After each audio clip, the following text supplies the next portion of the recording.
Heath. 3, 2, 1, go. I was torn. I had two possible opening bits I could lean on, but I came up with an elegant solution. One of them works better as a closing bit, so we can table it until then. And now, since I've introduced this open loop, I'm assuming our listener retention is going to spike because they have to wait all the way to the end to get this resolution they crave. Wow, listen to you and your business 101 strats. I'm here in the Stone Age thinking that everybody's tuning into every waking second of this show. That could be true. I assume our listeners are very loyal and hang on every word we say. I'm going to say the N-word. Tune in. You never know when that'll slip in. Yikes. Okay, here's the opening bit, Heath. I committed a gaming sin, and I have to use the P word. I recently, since we last spoke, pre-ordered a video game. Oh, okay. Whew. All right. What were you afraid of? You know what? I pre-ordered a book. Okay. But it's video game adjacent. Yeah. It's the Animal Crossing complete guide. Oh, like a strategy guide? A coworker told me that no more content is being added to the game. It's complete. So now you're not going to be out of date if you come out with a hard copy walkthrough guide. It is very appropriate you're talking about Animal Crossing right now. It is? Yeah. Stay tuned for that in 1 second. Speaking of Nintendo, so I pre-ordered that Metroid Prime remastered game. Oh, okay. The Shadow Drop from the Nintendo Direct. Yeah. And I pre-ordered a physical copy. And, you know, there's a few downsides to pre-ordering a game, but what's the one reason you do it, Heath? You pre-order a game so that you get it on launch day or, you know, soon thereafter. Yeah. I'm already kind of regretting it because the street release date of Metroid Prime Remastered was 3 days ago, February 22nd. It is not in my hands. It's estimated to arrive in late March. That's rough. What was the point of the pre-order? You're going to have to ask Amazon. Yeah. Yeah, it seems like Nintendo severely underestimated demand. So what I could do... Sounds like your postal delivery carrier is stuck in a room with no exits and just has to bust through that illusory wall. Ooh. They're currently burning up in the magma zone. That's a Dark Souls reference, right? No, that's freaking Dread. Oh, Metroid Dread. The magma zone. Yeah, so I was riding the high of Metroid Dread last episode. And Metroid. it was like, how serendipitous. The very competent remaster of Metroid Prime just shadow dropped. The digital version, I guess I could just download that, but I like having my physical Switch games. My pre-order didn't even have a date, just like as soon as it's in print. So I might be getting it in post end of March as well. We could race, see whose guts here is first. That was my intro bit. Wonderful. So stay tuned for that. I might just pick it up at like Best Buy or something. Oh, and then cancel the pre-order. Yeah, you might. Just goes to show how even when I do pre-order a game, which I haven't done that in like 7 years, it was just a very lackluster experience. Does this make Metroid an annualized franchise? Well, there was that like 19-year gap, but now they're coming out like hotcakes. Like hotcakes, exactly. How are you, Heath? I got stuff to talk about. Me too. On what show? The Mobius tubes. Episode 83. Yeah. Recording this on February 25th. February really came and went, didn't it?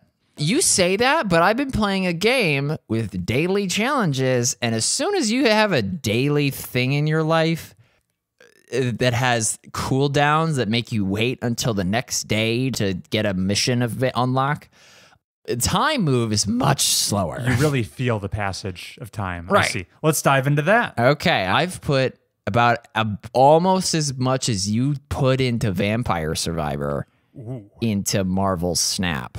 Wow, you got hooked. I mean, we'll talk about it. So Marvel Snap is the card game that Chris pitched heavily, saying it was his most anticipated game. No. You're getting this confused with... Oh, the dating thing. Midnight Suns, another Marvel card game. Oh my God. Okay. Yeah, sure. You're talking about the mobile game. Yeah. Okay. Oh, proceed. I thought Marvel Snap was Midnight Suns. I was Was like, that the big incentive for doing this? I was like, I gotta get way deep into this so that we can talk about it jointly.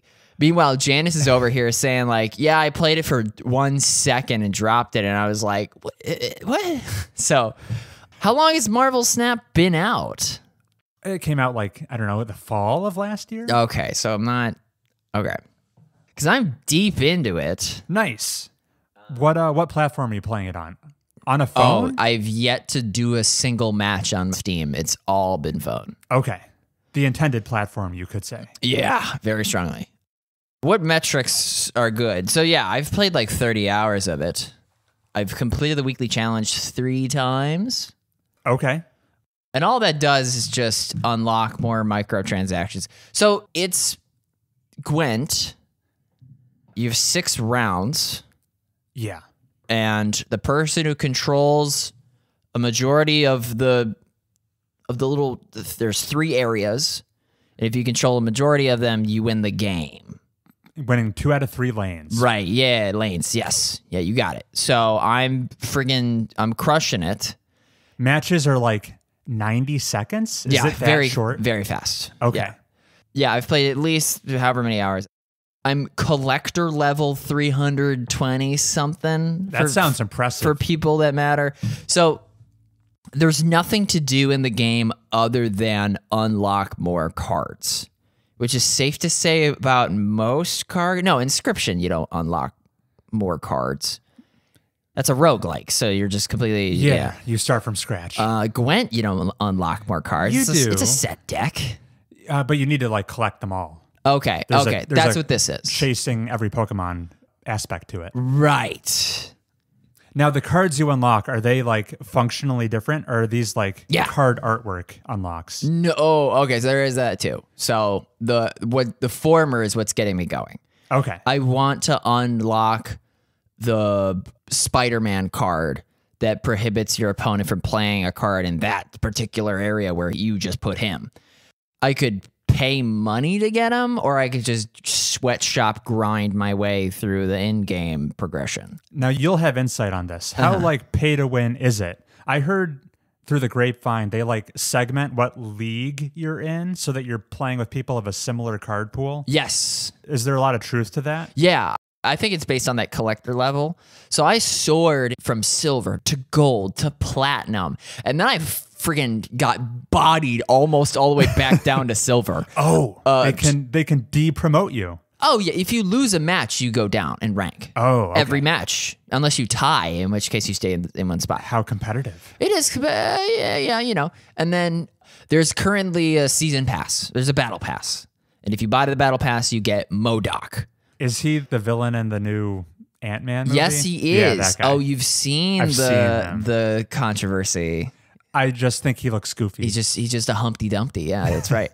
So he's the piece de resistance of Marvel Snap for this month. Interesting. When you play him, he discards your whole hand, which is advantageous if you have like a discard deck. Oh, like a build where it's synergy. Like, where if Wolverine is in your hand, if he gets destroyed by any means, he doubles in power and spawns on a random spot. Is big discard the current dominant meta? There is no current dominant meta. Oh, that's encouraging to hear. I'll say that there's destruction decks. There's ones where you bank it all on ongoing effects. There's just raw power, and then there's movement options. Okay. Right, so the multiple man deck. Every time multiple man gets moved, he leaves a copy where he came from, and so you can just populate your side of the board and just win by like multitudes. You're shifting lanes like I drive on the highway. Right. Oh, what? Excuse me.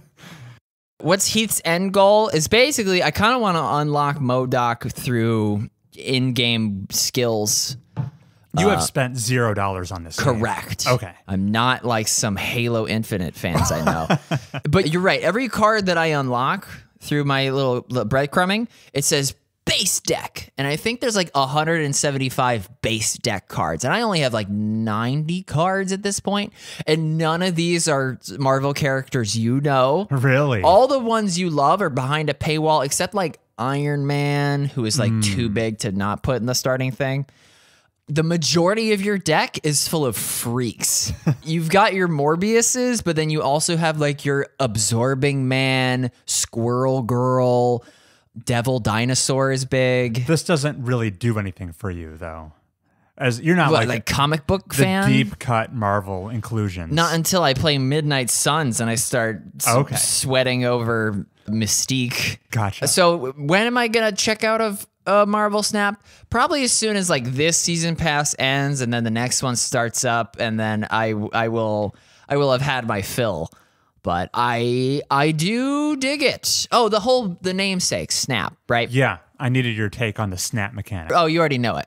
It's bluffing, right? Or it could be used to bluff the opponent. If you think you are going to crush it, you can double your winnings by snapping. And if you snapped and then lose, you double your losses. Right. I could retreat, minimize my losses, and that's where your bluffing comes from. But yeah, let's hone in on that just for a second. Sure. Either player can retreat at any point. Anytime. And the earlier you retreat, it lessens your like loss. Yeah. That's cool. You only drop down one rank. So hypothetically, if you are like assured of your victory, you might wait to snap just so you don't intimidate the opponent and spook them.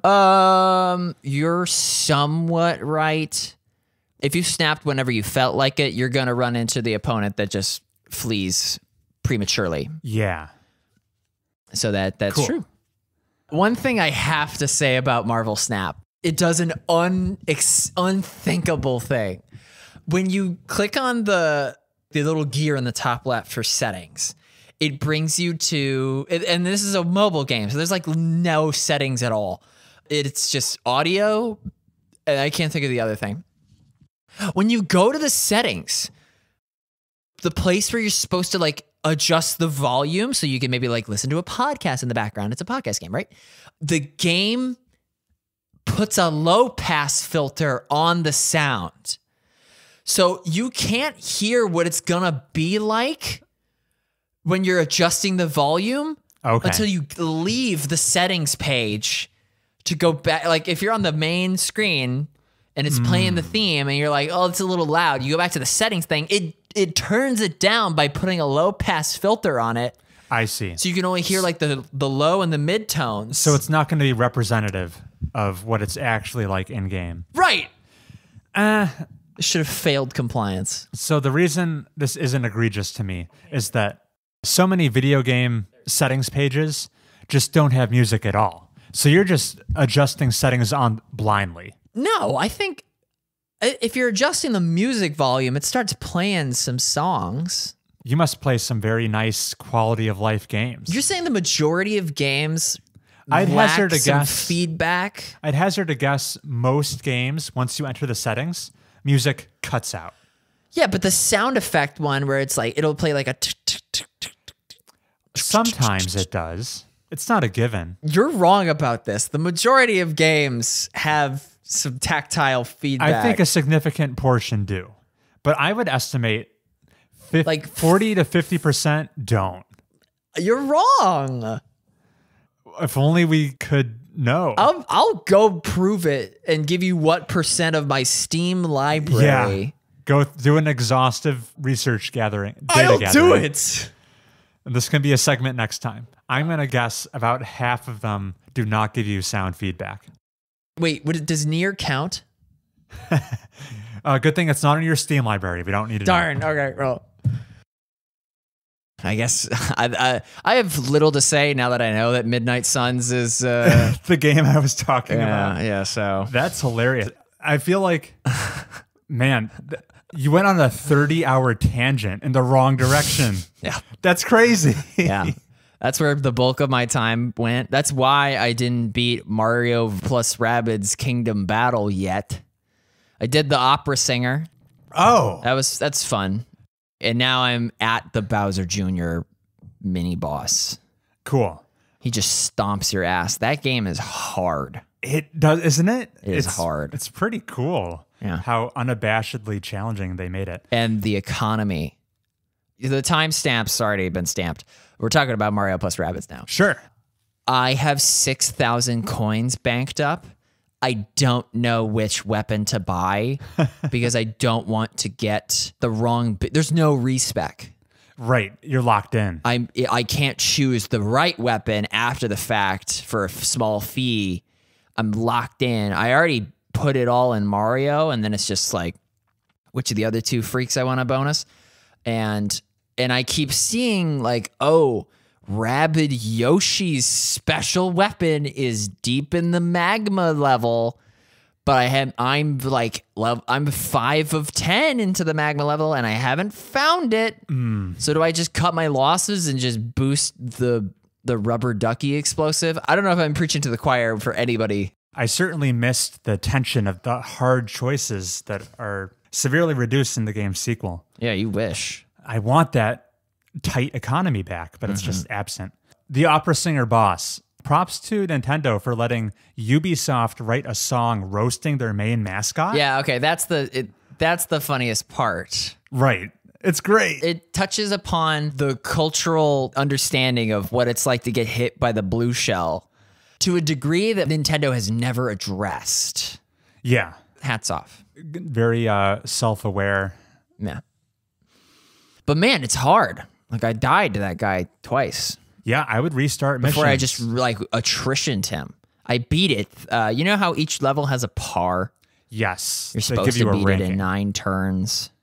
It took me, like, 13. Because I just got bodied, and then Rabbid Peach just had to, like, heal their way back to victory. Right. Clawed your way back. That's Marvel, Snap, and Mario plus Rabbids. Very good. What else did I play? I touched Mass Effect late last night. This is Mass Effect 2. Yeah, Mass Effect 2. That's what I said. The only companion I have yet to unlock is Samara's daughter. Okay. Because I just got Legion. Just got Legion. Yeah, that's what the IFF was. Cool. Shepard Commander. Yeah. What's Samara's daughter's name? Morinth? Yep, Morinth. She isn't necessarily always a squad mate. Oh. So she's optional. Okay. Good to know. You have not done Samara's loyalty mission yet, I think. No. Okay. Cool. But I have all the warriors. Oh, I got Kasumi. Hey, I like Kasumi. Oh, you? The other DLC character. You would like Kasumi. What's not to like? She's a thief, but she feels like she's from a different game. She feels like a guest character. She feels like, who's the lady that Anton Corvo works with most closely? Right? She feels like a Dishonored character that's like, has her own game. I see. And it's just kind of like quipping at Shepard, but not necessarily like the cool characters in Mass Effect. She's certainly not iconic like a Garrus. Yeah. Or even a Grunt. Yeah. You have to admit, way more interesting than the other DLC offering, Zaid, right? I don't know what you're talking about. Zaid is the best. Yeah, no, Zaid's trash. Zaid is just the busted electric guitar in the corner. Will you intentionally skip Zaid's loyalty mission? No, of course not. Because just for the off chance he might bite the bullet. Oh, that's the reason you would do it. That's not necessarily how that metric works. It increases their chance of survival, but doesn't guarantee it. I thought it increases the group's chance of survival. There's some individual basis as well. Oh, okay.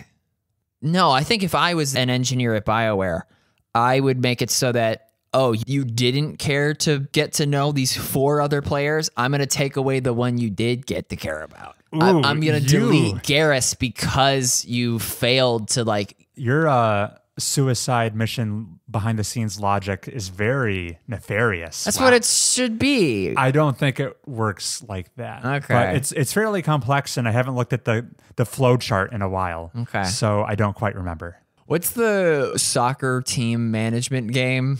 Oh, Football Manager? Football Manager, yeah. Imagine if it's like your backup forward didn't get enough practice time, your star goalie's ankles snap. Like, right. That's my logic.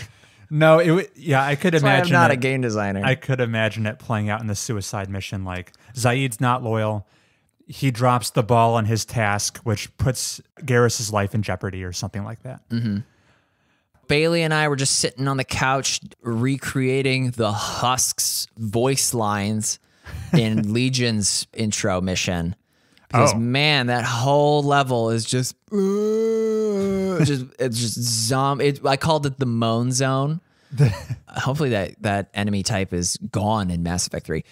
Still interested in Tali. She still was like, if you don't like me, you don't have to date me. I understand. But I'm still tapping that fishbowl affectionately. Oh, I know what you mean.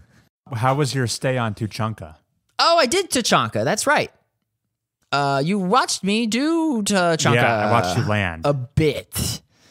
I lost you some money in the Varen sparring pit. That's right. I should not participate in dogfighting on any planet. Don't bet on blue. I guess not. I enjoy Tuchanka as much as anybody else. You go through the special ritual in which you and Grunt fight your way through his puberty and kill the big like praying mantis monster. And all the other Krogans are like, no one's ever killed the praying mantis monster. You are officially Krogan bloodline. Here, let us do the famous Krogan fist bump. And then it's like, all right, Rex, you want to come join? And he's like, no, Shepard, I got to do politics. And I was like, this is... As far as like cool homeworlds to check out, Ilium and friggin' the Citadel, like Tuchanka's kind of one note. So I was just, maybe I'm missing something. Maybe I didn't dive deep enough into the Varen dogfighting ring. But I just it's a nuclear wasteland, so there's not a lot of fun, exciting things to see. After Tuchanka, I went to go rescue Dr. Kessin. Okay. Who I don't remember from the first thing. Admiral Hackett's like, so there's this doctor on the far reaches of the galaxy who found a Reaper relic. Go talk to... Oh, but then she got captured by Batarians. Oh, okay. I know where this is break going. her out of jail and do some science on the relic. Okay, I fly over there. Bailey's watching me, so I'm trying to like critical path, just get through these Batarians. And then I get to her, I break her out, we get back on the Normandy thing, and she's like, we call it Project Very Special Object. Okay, you'll have to explain this now that I've given you a decent amount of exposition. There's a countdown clock. Shepard goes, what's with the countdown? Kessin says, that's how long we have until the Reapers spawn? Yeah. Which immediately, like having played through Mass Effect 1, that puts a little pep in my step. So we jog all the way to this relic. And then Shepard walks up to it and it's cackling with Reaper energy. So there's about to be a live action flashback mind reading sequence. And the conceit is, in that moment, Dr. Kessin gets brain jacked? Or was she always huffing that Reaper juice? I think the process of indoctrination had been started already. Because she pulls a gun on Shepard. Yeah. But doesn't waste him. Because she's like, we need Shepard alive. And then Shepard sits down on a bench... And a nurse is like, oh no, he's waking up. The sedatives weren't strong enough. And then Shepard just punches that woman in the face like the real hero. And then gets his gear back on, looks at the countdown clock. And it's like a day until the Reapers arrive. Yeah. So he's like, I gotta send this asteroid with the relic on it into the mass relay to blow them both up so that when the Reapers spawn... They have to take the slow lane, and they can't just mass relay into Citadel space. The Citadel, right. Okay, so, and then Dr. Kessin is like, on the PA system, you're not going to win, Shepard, blah, blah, blah. So Shepard just runs around this base on this asteroid, plugging in, like, cooling rods. Okay. Have you seen Blue Mountain State? What's that football comedy show? Very inappropriate 2010 raunchy comedy about these football team. Okay. In which a player overheats and the team's trainer comes on the field because the coach was just making him do jumping jacks until one of them passed out. One of them passes out and it's like, everybody out of the way. I got to cool down his core. Because the series is shot like The Office. It's like mockumentary style. So the coach is like, hey, you don't need to film this. And the trainer takes out not dry ice. It looks like a frozen lightsaber. Okay. And the joke is he shoves it up the ass of the player that fell down to heat stroke. There's got to be a better way. Right? And so that's the setup. Cut to a scrimmage against the rival team across the town. The rival coach is having a big upset. And whatever, maybe somebody put something in his Gatorade, but he kind of collapses. And the trainer, everybody step away. I got to cool down his core. And then the scummy coach of our team told you not to film it.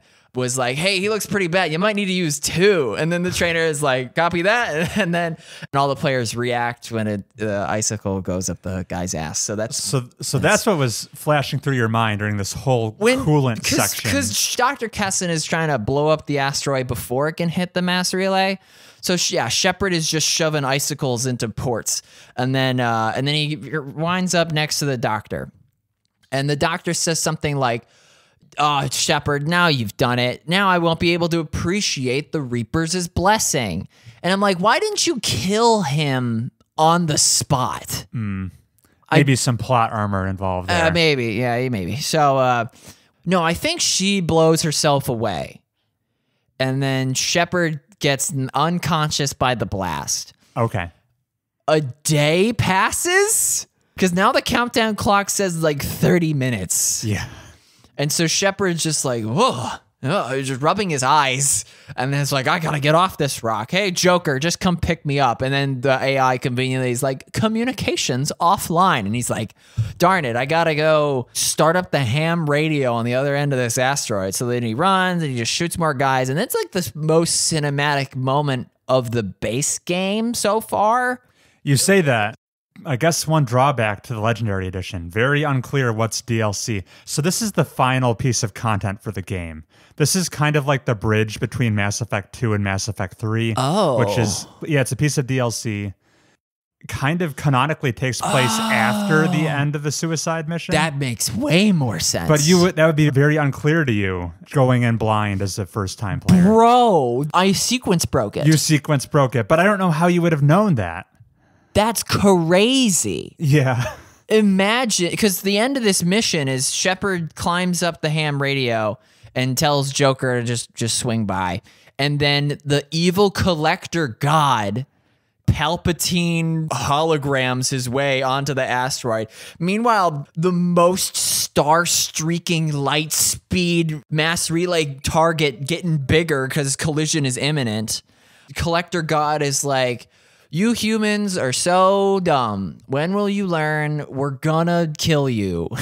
And then Shepard gives the best speech in humanity and goes like, we'll fight, we'll win, and the collector the collector god, just imagine like a 50-foot beetle. He just kind of like dissolves. And then Joker swings by. Shepard jumps real heroic. They speed off. The asteroid hits the mass relay. Right. Blows up the whole solar system. Yeah, which I think is the Batarian homeworld. Yeah, not the homeworld. There's like a colony with like 300,000 on them. Yes. And so Admiral Hackett is like, you're going to have to explain to the Batarians why you turned a planet with 300,000 of them on there into a parking lot. Yes. And what does Shepard say? Like, Shepard has the choice of being like, thanks for putting this on the down low until the events of Mass Effect 3. You could be like, I'll turn myself in, or they had it coming. Okay, so it makes way more sense that this is the last thing you're ever supposed to do. Right. Because now that the collision happened, the Reapers are here? Yeah, basically. The Reapers are here. And they just set their GPS to the Citadel and are moving at the speed of Reaper. Right. And you're telling me that my Shepard now gets to like, this is my favorite spot on the Citadel because I've done that too. Yeah, so your sequence broke. You played the prelude of Mass Effect 3. Had you not played this was optional DLC. Not all Mass Effect players even saw it. Oh, I know what you're about to say. Oh, really? Go for it. Had I not done this, the Reapers would have been able to use the mass relay. Whether or not you play the DLC, the events of it happen canonically. Oh, darn. So for players who haven't played it and don't know about you wasting 300,000 Batarians, they're kind of confused when you open Mass Effect 3 and Commander Shepard's under military arrest. Oh, it was a very canonical piece of purchasable content. Right. Oh. But now you have that context. That BioWare books. Okay. But you need to surgically remove what just happened and place it at the end of your playthrough. Place it like several missions down the path. Yeah. Okay. All right, good. I can do that. Very good. Well, cool update. Cool update. Keep me in the loop on how things are going with Tali. That's what I'm invested in. And then okay, so we haven't talked since the Super Bowl on the podcast. And what did Heath and Bailey do during the Super Bowl while we waited for the Rihanna halftime show to start? We played Hellblade: Senua's Sacrifice. We did not get far at all in Hellblade. And what gives... The reason we started it up, as you well know, and friends of the show will know, Bailey's grad school project is all about schizophrenia. So, of course, you gotta play Hellblade with the headphones on and experience the psychosis. Yeah. I almost went through the effort of getting on the microphone myself and turning the reverb all the way up. Not all the way up. And turn the phaser on an oscillation. Just so I could be a disembodied voice in Senua's head and be like, turn left now to Bailey. Did you get my Steam message when you were playing that? No. Okay. I saw you were playing it, so I sent you one. It was like, look behind you. Oh, God. Oh, I didn't get that. But it wasn't while you were playing. I didn't know what it meant. Oh. Yeah. So what did Bailey think of Hellblade? Man, dude, this is my true thesis. Any video game developers out there thinking about making a 3D game, please stop it. Get some help. Make it 2D.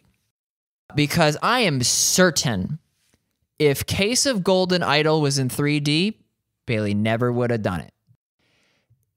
Bailey might have been able to do Hellblade had Rihanna not started singing, but also if it were 2D. Something about controlling the camera is far too prohibitive for her. I understand that feeling because there was a time where I didn't know how to control a 3D camera either. Yeah. I remember explicitly going through like the learning process and getting better at it. It was a gradual, like, couple month long endeavor. All three of your favorite games are 3D boys. Yeah. I mean, I was prepubescent when I was learning how to do it. Okay, all right. But you're not born with the innate skill. You don't even know how to navigate a real 3D environment when you're born, much less one that takes place on this two-dimensional plane in this abstract digital world. Have you ever seen those psych tests on newborns? Not newborns, but toddlers who lack a sense of self. Okay. The way that you do it is you have a grocery cart with a blanket tied to the back wheels, and you place the baby on the blanket, and then you put the mom 10 feet over there going like, bring the cart to mama. And the joke is the baby's too dumb to know that it's standing on the blanket that's keeping the cart from moving. Like, you can't push it because it's fastened to the blanket that the kid's standing on, and all the kid needs to do is like move the blanket out of the way and the cart will push. But they're too dumb because they don't have the sense of, like you said, the 3D knowledge. I love the comments in those videos that are like, wow, this kid is stupid. Like, prefrontal No, cortex it's- is still jelly. That barrier, the navigating a 3D environment thing, is one of my biggest laments when it comes to not being able to share video games with anyone. Right. Because, like, yeah, I get it. I was there. Only reason Bailey can handle Animal Crossing's 3D aspect is because it's 4X. It's a fixed camera, right? It's friggin' disco. Yeah. Yeah. Isometric. Yeah. Even. Not isometric. Yeah. Is that what that meant? Yeah. Hades is isometric, but Animal Crossing's isometric? I mean, the models are in 3D, but like you're not rotating the camera. It just pans around with you, right? Right. It's a fixed camera. Yeah. Bailey could probably do Fez easier than she could do Hellblade. Probably. Isn't that weird? Yeah, because Fez is kind of like, the quirky genre shakeup. Yeah. So anyway, let me just put a bow on this. We played enough of Hellblade to be like, oh yeah, Psychosis, that's cool. Yeah. Because she's got to do a video project on it. So I thought like, yeah. Any video game developers out there, I will pay you to make 2D remakes of 3D games. Did you participate in that Steam demo festival? I did not. I saw it was occurring. You saw it was occurring. You heard a game or two. Here's a game or three. Shadows of Doubt. Have you heard about this? No. And I will just tell you because it's not much to look at. It is a procedural, immersive sim detective game. Okay. Sounds up my alley so far. You start in your office. A thing gets slipped under the door. You read it. It's got like a place and a time. You can go to that place and time. It's a crime scene. A crime has occurred. There are clues. You can look at the clues. Uh-oh, the cops have arrived. You don't want to get spotted in the crime scene because you're just like a private investigator, right? You're not a law enforcement. It would look suspicious if you were there. Here's the immersive sim part. You can do anything. You can like put everything back and lock the door and like get out of the skylight into the alley.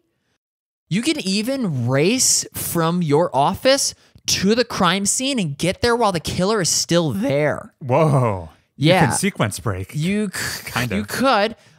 It has a physical corkboard where people are putting like Polaroid snapshots of the evidence and redlining them to like the Pepe Sylvia. Yep. You can ask NPCs questions, and this game, I totally want to do it with Bailey, but she won't give it the time of day because it looks like Minecraft. It's a 3D game. It looks like Minecraft. I mean, Minecraft is a 3-dimensional game. Yeah, but not in the same sense that Doom Eternal doesn't look like Minecraft. It looks like Minecraft. So you're saying it's not very visually appealing. It's blocks. Okay. And so she won't touch that. I barely got her to do Case of Golden Idol, even with its like pixelish art design. Right. I will pay money to turn these 3D games that are so up me and Chris's alley into ones that we can then give to our friends and family. There we go. That's my shtick. Yeah. Make Marvel Snap 3D, because that's for me. Make all these other games 2D. Yeah, just so that they can reach a wider audience. I get it. I want everyone to have some kind of experience with Outer Wilds, but the spaceflight controls of that, those could be prohibitive for the most seasoned of gamers. Oh, but Outer Wilds is the perfect game, so leave that one off the list. Just keep that one 3D. Okay. All right. Thanks for regaling us with so many games, Heath. I'm going to grab the reins. It's my 45 minutes. You mentioned Doom Eternal. Let's start there. I mentioned Case and Doom. You were setting me up, and I very much appreciate it. I am the layup machine. Last night, I rolled the credits on Doom Eternal. And how eternal it was. Well, I guess it wasn't eternal. I guess it was momentary. I do have the DLC to play, so I guess there's some last legs to it. Yeah. Let's just get it out of the way, Heath. This is, I think, and I don't say this lightly, mechanically the most compelling first-person shooter I've ever played. Yeah, it makes tons of sense. I loved it. Yeah. It's awesome. Maybe like the story of a BioShock maybe makes BioShock a little bit better, but what are you talking about? Oh, okay. Like right up into Would You Kindly? Yeah. I'm just saying when it comes to the pure shooting mechanics and enemy design and level design, Doom Eternal, it's the new gold standard. I've never encountered a better video game, and I can't wait to tell you all about it. It's very relevant you brought up Animal Crossing New Horizons because Doom Eternal came out the same day. That's right. Remember when those two communities crossed over? It was like right at the onset of COVID lockdown. I will probably never forget that detail. Isn't it a weird piece of trivia? Maybe because I'm so surrounded by Animal Crossing on the daily. So now we can finally unify both of those communities together. You represent Animal Crossing. Wow. I've got the Doom Eternal guys. All the demos. It just took us 3 years to get here. Yeah. But here we go. Doom Guy is back. Yeah, he's back. Maybe the very first indication I had that maybe this game was something that was maybe like tailor-made for me, it came up. It was mentioned in a weird spot. I wouldn't have expected it to pop up. One of my board gaming podcasts, shout out to Game Brain, hosted by Matthew Robinson.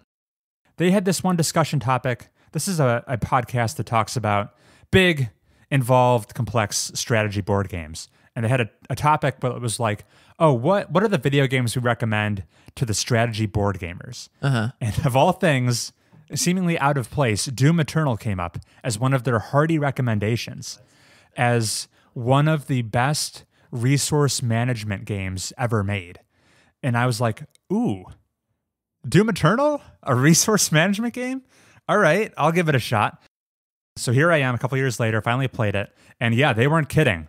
This game is cerebrally taxing in a way I was not expecting. Because, Doom, the game about ripping imps in half with your chainsaw. Yep. It looks like the most gory, twitchy action game ever conceived. Like, how much thought do you need to put behind this game? And the answer is a great deal, actually, to my shock and surprise and delight. The design chops on this game are fantastic. The enemy variety, off the charts. Gun variety, off the charts. It does something I love. And to illustrate what I love about the way Doom's 8 guns are designed, I have to explain my one pet peeve. And this is like a weird pet peeve, but it's just something that irks me. And I guess the classic example of this is maybe a Call of Duty, where the developers who make Call of Duty over at Infinity Ward, they put in so much effort. And Treyarch. Treyarch's my favorite. Sorry, didn't want to dismiss the Treyarch and Sledgehammer fans. I wasn't even going to mention Sledgehammer. But they go to all these painstaking lengths of crafting like dozens of weapons. And there's so many different machine guns. And oh man, which one do you want to use? That's like all this. They realistically render them and record all the sound effects. My pet peeve is, while yes, Call of Duty has so many fully automatic assault rifles, they're all kind of superficially different from each other. One, maybe has a little less recoil, but takes a little bit longer to reload. But they all kind of serve the same purpose. It's just down to personal preference which one you end up using. My pet peeve is the interchangeability of weapons in a game. How they're all just like ever so slightly different. The exact opposite end of the spectrum is Doom Eternal, where each of these 8 weapons has this razor-focused intention behind it. Oh. They're all almost to the point where you're presented with challenges. So in this analogy, the enemies you face are locks, and each weapon is a specific key that you're intended to use to most efficiently dispatch the foe. And I love that analogy. I love that. Yeah, so you're juggling these 8 different weapons. So if on one side of the spectrum is Call of Duty, where a gun is a gun is a gun, and then Doom Eternals is each of these keys fits in each of these locks, the Goldilocks game shooter that has gun variability, but they're not so variable that one can't do the job of another, is Dead Space. I might not know enough about Dead Space to weigh in on that. Okay. But probably. Yeah. That's what I'm going to say. Okay. That's the Goldilocks of like... Design specificity. Yeah. Weapon intentionality. The versatility, variability seesaw. Right. Yeah. So Doom's thing is each weapon has a specific purpose. Another side tangent. This is coming from Board Gamers Brain Games. Yeah, the Game Brain podcast. Did you get your copy of Horseless Carriage? Horseless Carriage yet? No. Friggin', you're gonna get Metroid Prime before you get that. It's been pushed to March. Oh my god. I think the distribution center is like shutting down or something. Something crazy is going on. Nice. Anyway, back to Doom. So you enter into these combat scenarios. You play as Doom guy. And there's ripping and tearing. This game, it's so good. The developers at id Software, the creators of Doom, they have likened the enemies they designed, the cacodemons, the mancubuses, the whiplashes, the revenants. They've likened them to pieces on a chessboard where each one kind of threatens you in its own unique way. I found that very much to be the case. You've got the long range damage dealers like the mancubus versus the Hell Knight, which aggressively, it's melee focused, it just charges you down and pursues you relentlessly. They behave so differently, but in a very predictable manner. So you know one mancubus is just like every other mancubus.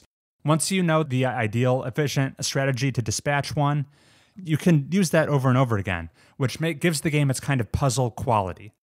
Once you found a solution, you can reuse it, and that's continuously compelling because they remix and remash the enemy force composition in every encounter so that you never...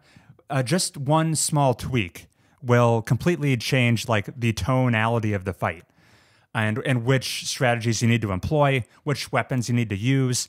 You can't stockpile ammo in this game. You're juggling the 8 weapons across 4 or 5 ammo types. You'd never have an abundant supply. So I really like the plasma rifle, but I can only kind of fire it nonstop for maybe 60 seconds before my ammo reserves they've run dry. Right. And the developers have made sure that ammo drops, ammo pickups scattered across the environment, they're rather sparse, even stingy. So that's where this whole resource management thing comes in. You're constantly cycling weapons as appropriate based on which foes are screaming at you. You're running out of ammo, so your chainsaw turns any enemy into an ammo pinata. Okay. Which is how you need to like time. Because, all right, let's just take my plasma rifle example for a second. I love using the plasma rifle. I might, left to my own devices, try using it all the time. But I quickly run out of plasma rifle ammo. I might be tempted to bring out the chainsaw and top out my plasma ammo reserves by chainsawing someone. However, that would be an inefficient use of my limited chainsaw fuel. You're already stacked with all the other ammo. Everything else is so full. Yeah. So to make the most of it, I want all my ammo reserves to be depleted. Yeah. So you need to use all weapons kind of constantly, manage your chainsaw fuel, manage your health and armor. What armor are you wearing? Are you just vanilla Doom guy? Because you're Chris campaign player, but have you done any of the endless modes to unlock the fancy stuff? Done the horde mode yet. Okay. Although I might, because I like this game that much. It's that cerebral. You do unlock different skins and stuff, but I was playing as the default skin. The iconic feature from Doom 2016 Returns in Eternal, the glory kill, which is where you do sufficient damage to an enemy, they enter this staggered state. Flashing orange and blue. So if you run up real close to them, you can finish them off with a melee, and that's the only way to drop health pickups in the game. So it incentivizes aggression, almost in like a Bloodborne-y way. To make fights feel ever so slightly more tense, the closer to the brink of death you're at, the more health enemies drop after a glory kill, which means you can be on the fine line, hovering with like 3 hit points left. But if you can just pull off one glory kill, suddenly your health reserves are back up to like 50%. You're constantly flirting with fail states, which is fun because that makes every fight just this tense, hectic, on the cusp of death affair, which I love. You can get armor back. They've introduced a new tool called the Flame Belch, which is on a cooldown. Yeah. Everything in this game is on a cooldown. Flame Belch, any enemies you shoot that are, well, they're on fire, they'll drop armor. That's the two-pronged approach to replenishing your health and armor reserves. Flame Belch and Glory Kills. If you're a smart player, the encounter's peppered with the threatening, high damage dealing enemies, but there's also just these shambling zombies walking around. This game has a moan zone. It has a moan zone, although they're pretty quiet. But They are, actually. They're really quiet. the zombies in Doom, they're an enemy, but they're almost like your get out of jail free card. Because they've got so little health, and each one of them could be chainsawed open for ammo pinata. Oh, yeah. So they're like your, if you're getting smashed around by the Kako demons or the pain elementals, You're almost happy to you run around the environment looking for zombies to refill your resources. It's a weird, fun way to approach that. Yeah. So yeah, you would be a fool to clear out all the fodder enemies right away. Oh. You almost keep some in your back pocket. It's just like taking the legs out of Nazi zombies to between rounds. It's exactly that. Yeah. Wow, I haven't thought about that strategy in a long time. Yeah. Hopefully my gushing comes across as how much enthusiasm I have for this game. Yes, it's breakneck pace. You'll laugh at this, Heath. You clearly see where the next combat encounter starts. Yeah. And I'll walk up to the threshold, and I'll almost need to like pump myself up right before a challenging set at the gym before I enter the next combat encounter, because I know it's going to be a breathless 3 to 5 minutes. Whatever floats your boat. Yeah, dude. I just need to like... You know, I had to leave. Bailey called me out. I was playing Marvel Snap at the gym. Ooh. I've since left my phone in the glove compartment twice now. How else were you going to rack up 30 hours of playtime if not between your sets? Right? It's problematic. As I'm summarizing how cool the combat in Doom Eternal is, juggling your health reserves, juggling your ammo, applying the right tool to the right enemy, prioritizing the order in which you fight the enemies, because some are far more threatening than others, keeping the zombies in reserve for when you need them. It's all such a compelling mix. I love it. The most shocking thing to me was I played the previous game, Doom 2016, the first kind of reboot. Yeah. And I liked it. It was fun. It didn't stick with me nearly the same way as Doom Eternal. Oh. Like, Doom Eternal is one of my favorite games now. Oh, yeah. And I was trying to think about why. Because on the face of it, these two games are ostensibly like the same thing. Uh-huh. They're really not, surface level, they're really not that different at all. Does the Icon of Sin got a new coat of paint? The Icon of Sin has a new coat of armor. Okay. I'm actually curious to like boot up Doom 2016 and try to define what about that game didn't make it land in the same way. My best guess currently is the way Doom Eternal, they've tweaked the enemy design such that enemies have like very well-defined weaknesses. Like the Kako demons, the big spherical guys who float around. Hit him in their eye. They could be a bit of a damage sponge and, you know, take a fair bit of punishment unless you throw just one grenade in their wide gaping mouth and they eat it. That always instantly puts them into the glory kill staggered state. You can just skip their big health bar. Yeah. It's like a hack. The cyber arachnid spider brain demon guy. Yeah. He's a long range powerhouse shooting at you with its turret. Unless you sticky grenade the turret, you can remove all of its range firepower in one hit. And now it's severely less threatening as a pure melee combatant. So you can like cripple these enemies. They all have like just like I said, a key into a lock. There's one way to like neuter these enemies. And if you're very diligent about applying the right tool to the job, it makes what would be like an insurmountable challenge far more approachable. And that is so satisfying to me. So great enemy design. And as I wrap up Doom Eternal, I will just weigh in on the... Can you play a VR version? Ooh, not without losing your lunch. This game is fast. Yeah. It's added in like a double jump and monkey bars and stuff. Yeah. Not to mention the super shotgun has a grapple hook. Oh, just like Halo. Just like Halo. I will now, as we wind down, I'll weigh in on the Marauder controversy. Ooh. So this is a long dead... When this game came out, people were up in arms about one new enemy type, the Marauder. And how much do you know about the Marauder, Heath? As soon as you remind me, none. Okay. He gets introduced halfway through the campaign, so you don't see him for a while. And then he's used sparingly after that. He is this defensive powerhouse. He really messes with the flow of combat. He's got this big red shield, and he's invulnerable to damage most of the time. Except you have this one golden window where his eyes will flash bright green, and he'll lunge at you with his axe. Okay. And that's your one chance to like parry him. Shooting him while he's lunging at you. That's the one time he's open for damage.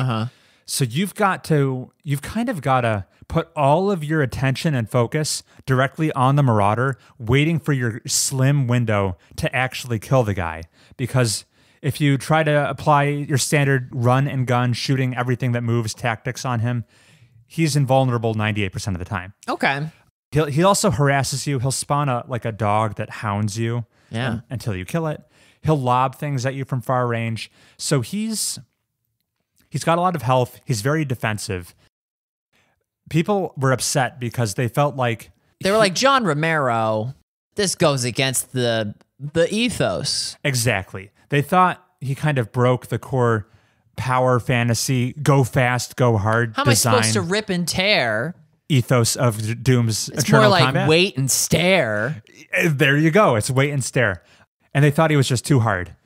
And like... The tactics you used against him are so wildly different than anything else.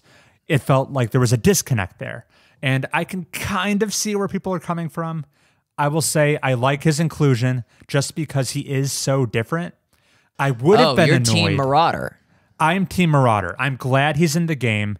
I like that he's there because I think the team at id knew to use him fairly sparingly. It's like you'll only fight one or two of him a level or so. Okay. So if he was in every encounter, that would become very tedious. But I like him for the variety. He really does change the whole tone of a fight when he shows up. It's like, oh God, he's either becomes priority number one, deal with him as fast as possible so you can go back to your standard operating procedure, or I guess there's some merit to the approach of stay as far away from him as possible, trying to mop up damage dealers and then focus on him. But yeah, I liked he just kept me on my toes and I appreciated that. So I'm Team Marauder. I like the guy. And yeah, just heavy, big endorsement of Doom Eternal. I love this game. I'm going to play the DLC. I hear the DLC is super hard. So I can't wait to check that out now that I've like upgraded all my guns and stuff. Can I co-op as, what's the name of the robot? Vega, I think. Really? Vega. No, who's like the guy whose body Samuel Sam something. Starts with an H? I believe, yeah. Sorry, the lore, this game has a surprising amount of written text in it that you can just skip over. It's in the lore book. Okay. But there's a story here. It's kind of goofy. I like it when the Doom guy says rip and tear. And the music slaps. So, yeah, big recommend. It's beautiful. Very well optimized. Never saw the game dip a single frame. It was constantly locked max frame rate. Doom Eternal was nominated for Game of the Year that one time? Was it? There was some stiff competition. It might have been. I don't quite remember. It should have been. I'll put it that way. Okay. Yeah, Wikipedia goes, games cited as influences on Doom Eternal's gameplay include arcade-style action games such as Devil May Cry and Bayonetta, as well as chess. It sounds crazy, but it's actually, I see it. It's chess 2. They finally did it. The sequel. All right, enough of this Doom Eternal. All right, that brings me to the final game I've been playing. And yeah, it's time to talk about my experience with The Case of the Golden Idol. Woo! Your favorite game from last year, and I can see why. Oh, sure. Great recommendation.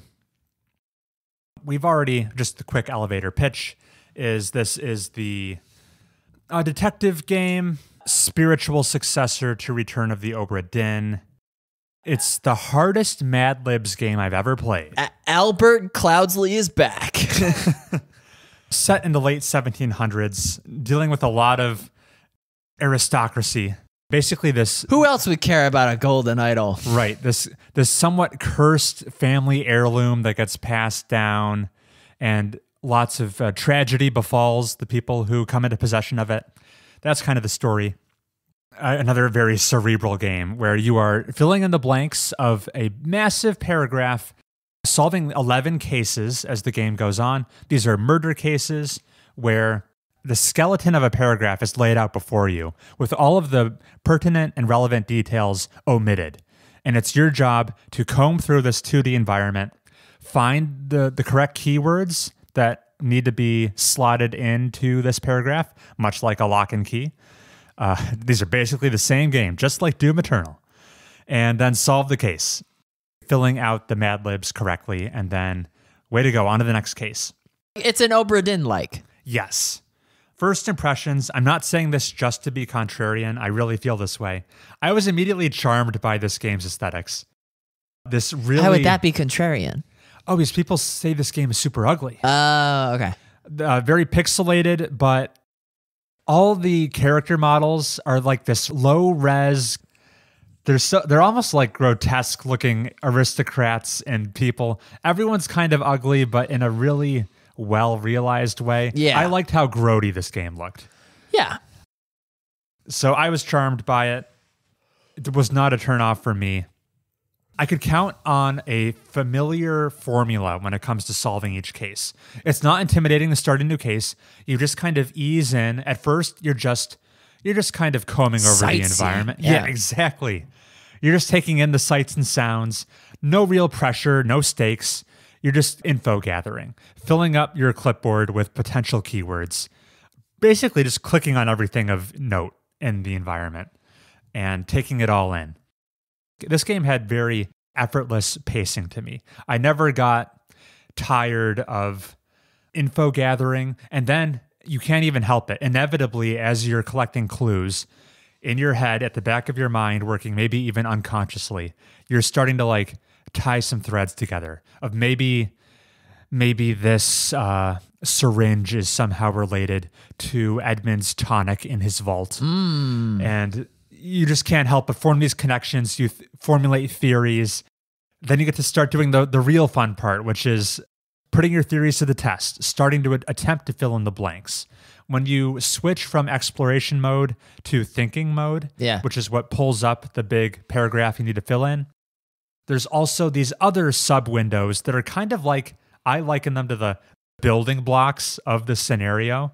So before you attempt the final exam, which is fill in the big paragraph, there will be one little subsection window. Oh, the who are these faces? Yes. Yeah. There's often one panel dedicated to the cast of characters. Yeah. And you get to like check your work before you attempt the final exam, which is like, do I actually know the identities of all the characters in this scenario? Yeah. And you can fill just those in. Or you can just fill in like the costumes and masks of the secret society and make sure you understand the nomenclature of the water snakes, right, or the dark beasts before you try to stumble and fail at filling in the tough paragraph. How much brute forcing are you doing? Definitely a decent chunk. So the way these panels work, and you've mentioned this, Heath, it will either, there's three states. Either you've successfully answered everything, you have incorrect answers, or the middle ground of you have one or two things wrong. And once you get to the state of having one or two things wrong, you can go crazy with the brute force strategy. Because at that point, you can just kind of like, by process of elimination, figure out which one blank you have incorrect, and then just try every combination. You could. And there were times where I would leverage that. And I feel like the game was, I don't feel like that breaks the game's spirit entirely, because you have to mostly know what's going on to get to that point where only one or two things is wrong. Right? Do you disagree? I mean, if I say that's fine, it goes against my DBYC of Obra Dinn. I'm not consulting outside resources. I mean, you can brute force stuff in Obra Dinn a little bit. Once you're super confident, you've got 2 out of 3 correct, but you can brute force. The fun of the game is actually doing the work of learning. Yeah. What the trials of the goblin is.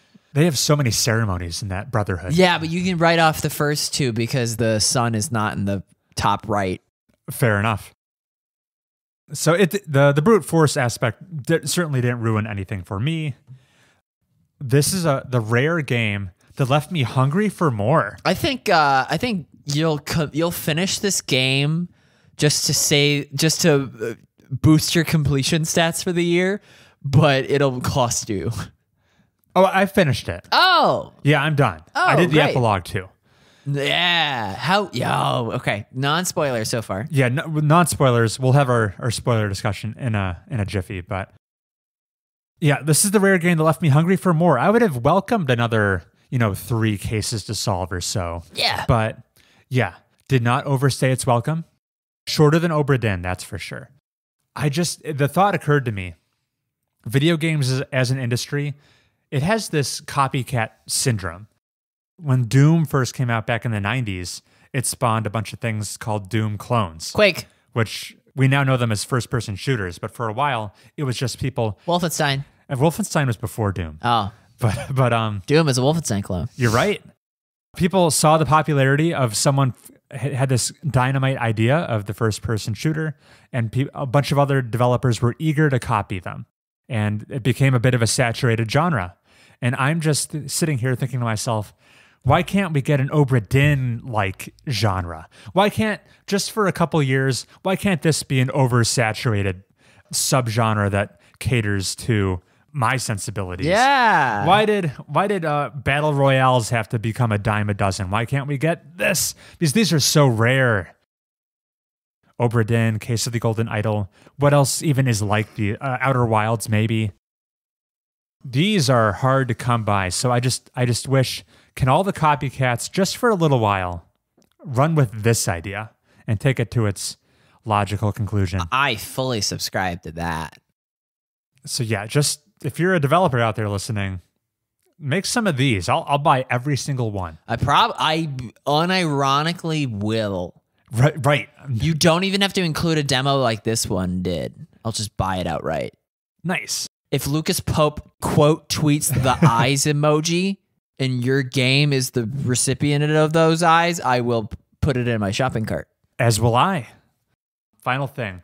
And I need you to render a judgment on me, Heath. Oh. Kind of like they were judging people in the penultimate case. Yeah. Like virtues of, yeah, okay.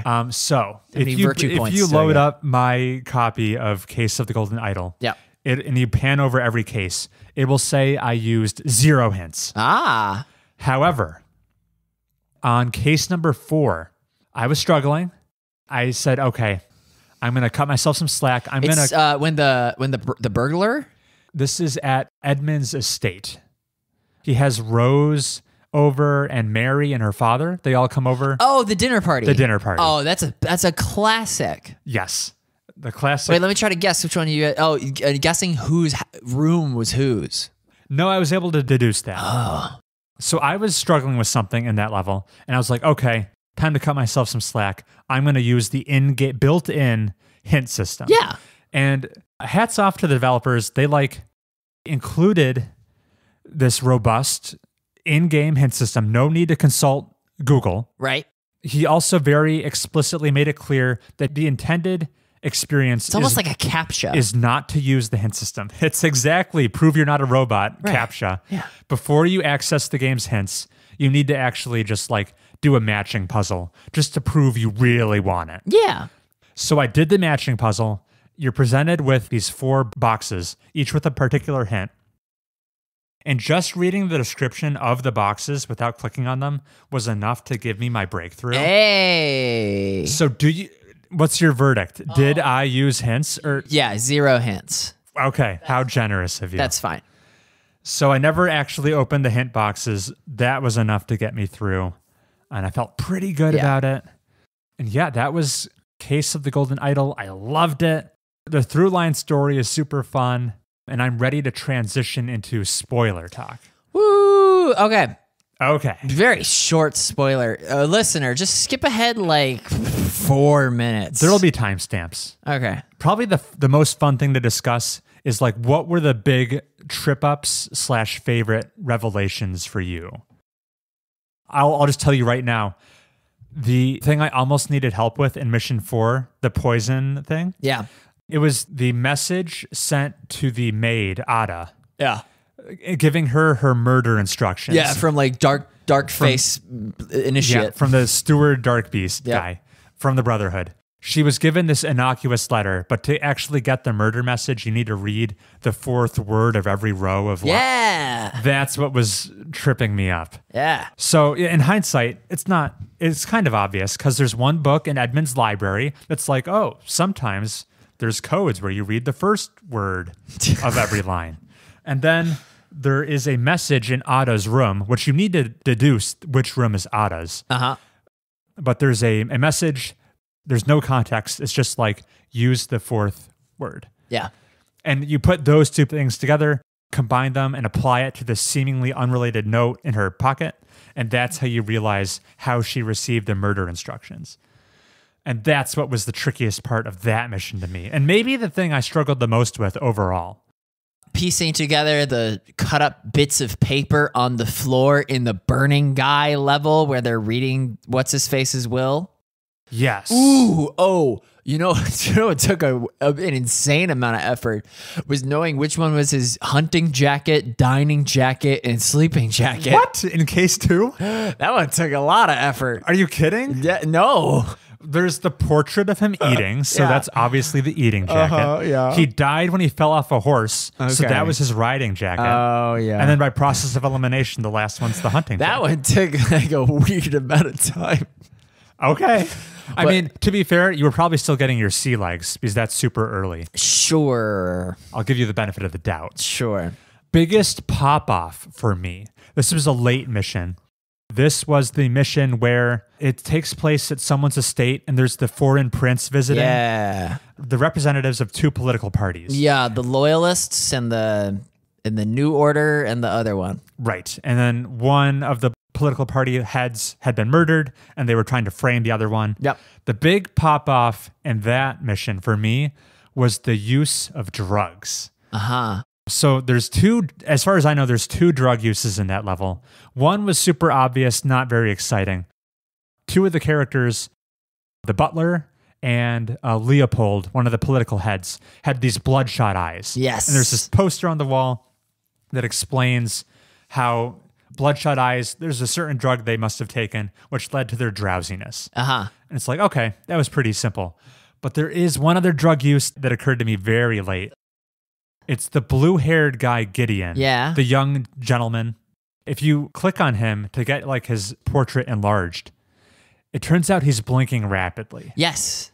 And that took me forever to realize. So one of the other drug side effects on the poster, rapid blinking, whatever drug he ingested, which I think the foreign dignitary must have slipped it in his tea, he no longer perceives the passage of time. Right.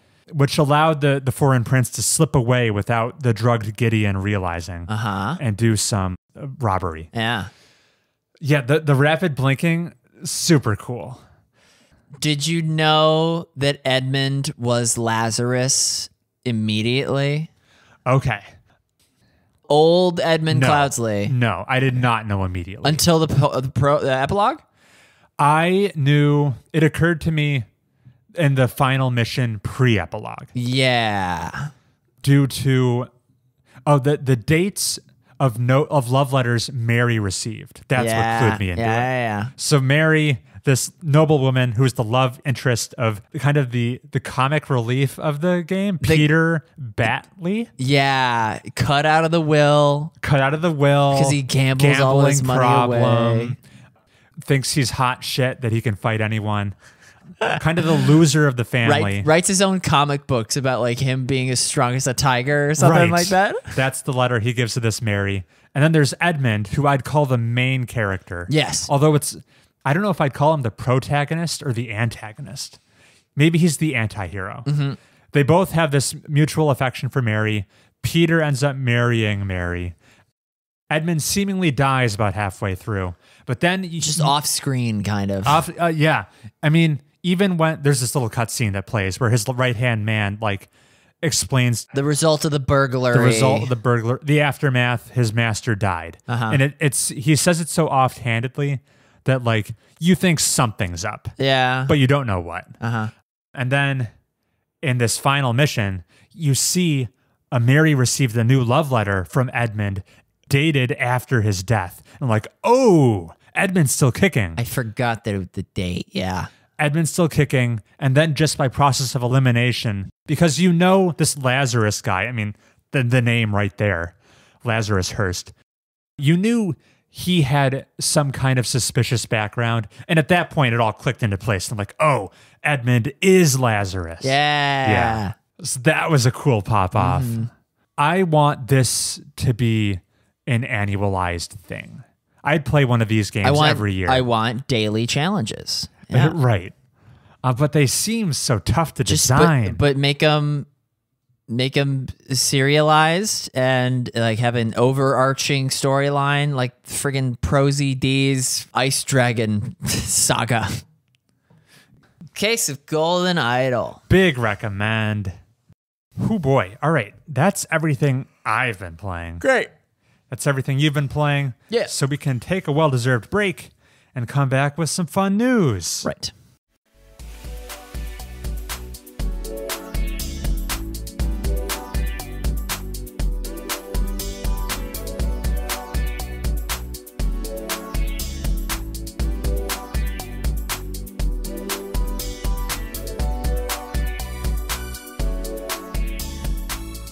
All right, Heath. Video game news. Lay it on me. Been a while since we had a news segment, but we've got lots of news today. Myself included. I can't play Doom Eternal on my Nintendo Switch, can I? I think you can. Oh, really? I'm not sure you'd want to. No, because it would just stutter. I can. Yeah, you can. All right. Well, maybe I'll just play that instead of the 10 years of Call of Duty games that are coming down the Mario pipeline. So yeah, as a sign of good faith to hopefully push through this Activision Blizzard King acquisition, Microsoft inked a deal with Nintendo for the next 10 years. They've committed to... What does that have to do with the merger? They're just acquisition? Trying to show how they're willing to play ball with everyone. They just want to show that, no, we are not buying this for exclusivity. This Call of Duty to put this walled garden around it. We're going to put it everywhere. We'll even throw a bone to Nintendo. They're not even used to getting Call of Duty. And we'll give it right on back to them. Look at how accommodating we're being. Look at how nice we are. Please, FTC, don't block this acquisition. Oh, that's what this means. Yes. Oh, I had no idea. What was your first impression upon seeing this? No, I knew it was noteworthy because you told me that Nintendo hates Call of Duty games. No, they don't hate them. Ghost was the last one. I mean, that had nothing to do with Nintendo's desire. It was purely Activision didn't allocate the resources to make a Nintendo version. Right. But that will be a thing of the past. There will be a new generation of kids, just like a young Heath, whose first COD experiences will be on their Switch or Switch successor. So that'll be goofy. Brings a tear to my eye. Anything else you wanted? Nothing else happened in the world. Nothing else happened? It was only that. No, you had a Deepfake thing you wanted to talk to me about. Oh, well, okay. Maybe we should cue one up. Twitter, presidents, Pokemon, or no, Smokes. What's the non-Pokemon battling website? Temtem? Just like, no, that's a good guess. Pokemon Showdown. That's what it's called. Where you can play bootleg Pokemon battles. In browser. Online, yeah. Whoa. I'm shocked Nintendo hasn't cease and desisted that. They must have. Oh, Yeah. Okay. It's inactive now? It's just hard to crack down on. It's on the dark web. No, I can play it right now. Okay. Because you're on the dark web. You know me. That's where all these deep fakes are.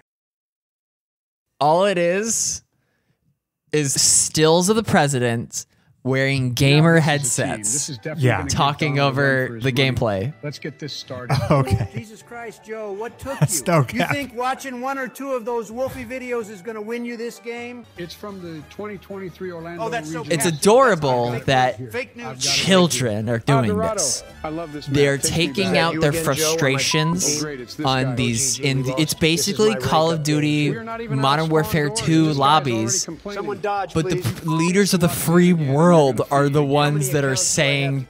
The slurs. You were not And, leading well, the that first besides allegations that, done. Yeah. I just think it's adorable having a really good day today. that Joe Hit Biden a few is holes in one. chastising Don't worry. Donald Some for his Overwatch use of and the don't banned Charizard in OG doubles tournaments.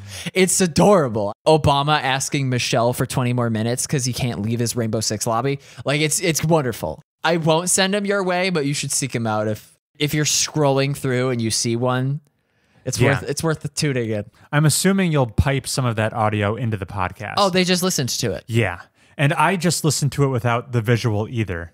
And I know there's like deepfake technology, pretty impressive stuff to realize this. But to me, just hearing the audio without the visual to accompany it, it almost just seems like instead of all the technology involved to produce this deepfake, it just kind of sounds like two people doing impressions of the presidents.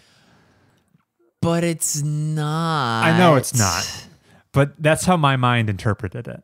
I don't hear that. It's too accurate to be impressions. I mean, people can do an accurate Joe Biden. You can tell.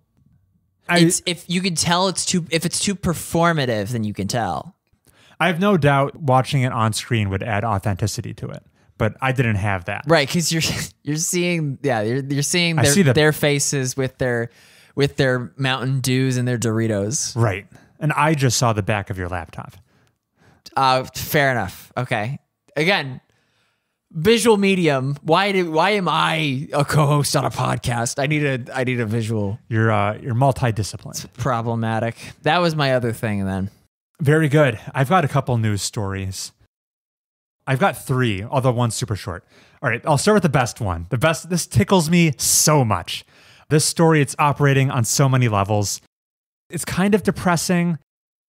It's hilarious. It's deeply ironic. And it illustrates a very precise point. Is there a chance I heard about it? Maybe. Let's talk about Angry Birds. You know where I'm going with this? I did hear about Rovio, yeah. Okay. Let me read the quote for you.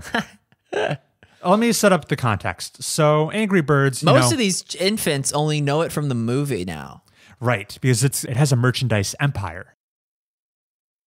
Angry Birds, originally released in 2009, during kind of that short little pocket. Was it 99 cents? Yes. Wow. You paid 99 cents for this, pretty competently made mobile game of flinging birds at green pigs and knocking down their towers.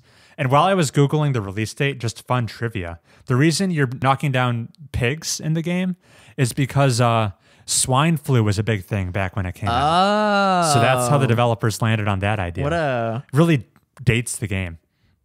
And back in 2009. But now Angry Birds is free with microtransactions.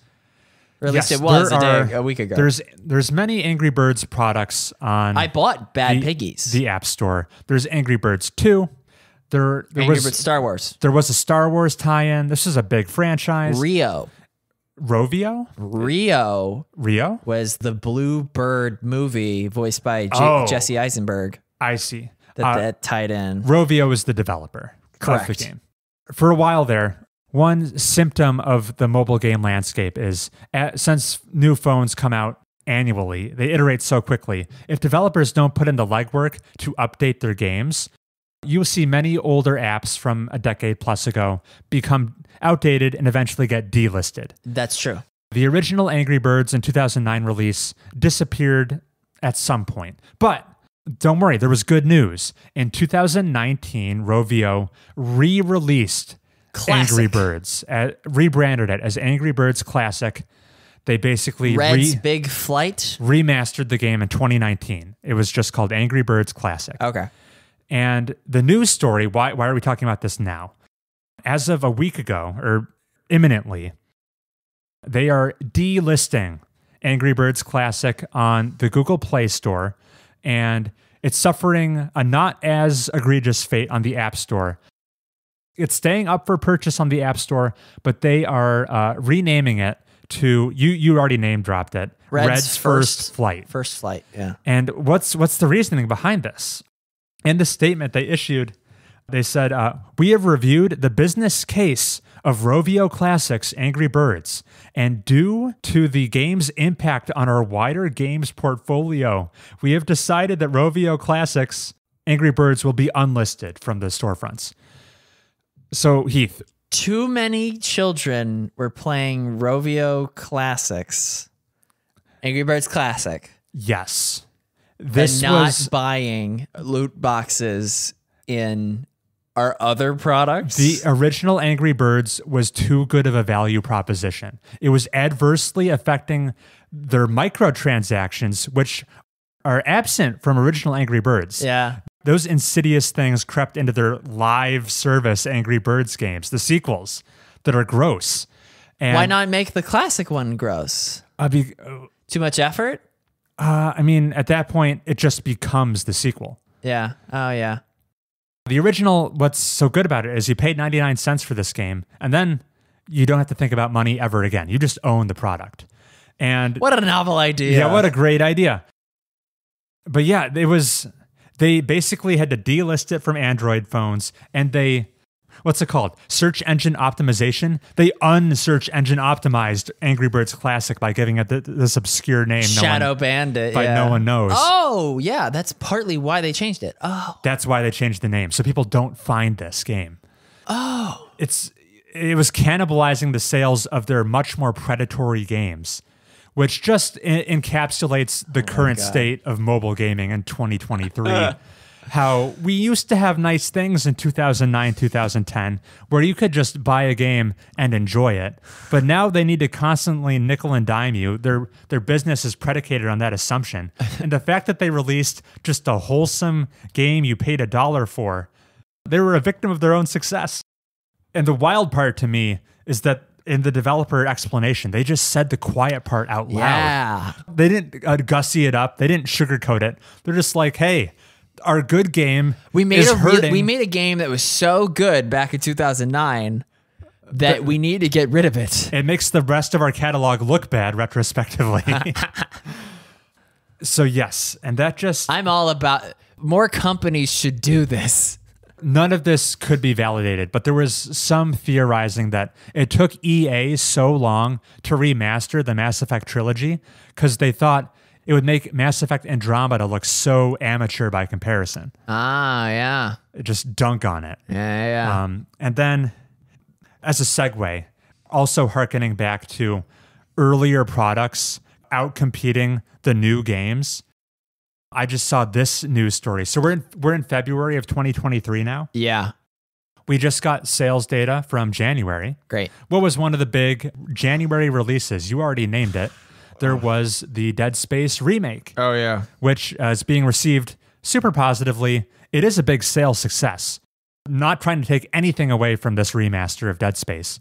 But it came out in January, and PlayStation released their biggest downloaded games of the month. Dead Space charted super well. It was the second most downloaded game on PS5 in January. What was the first? So yeah, that begs the question, Heath. What was the one game that more people downloaded in January of 2023 than the brand new Dead Space remake?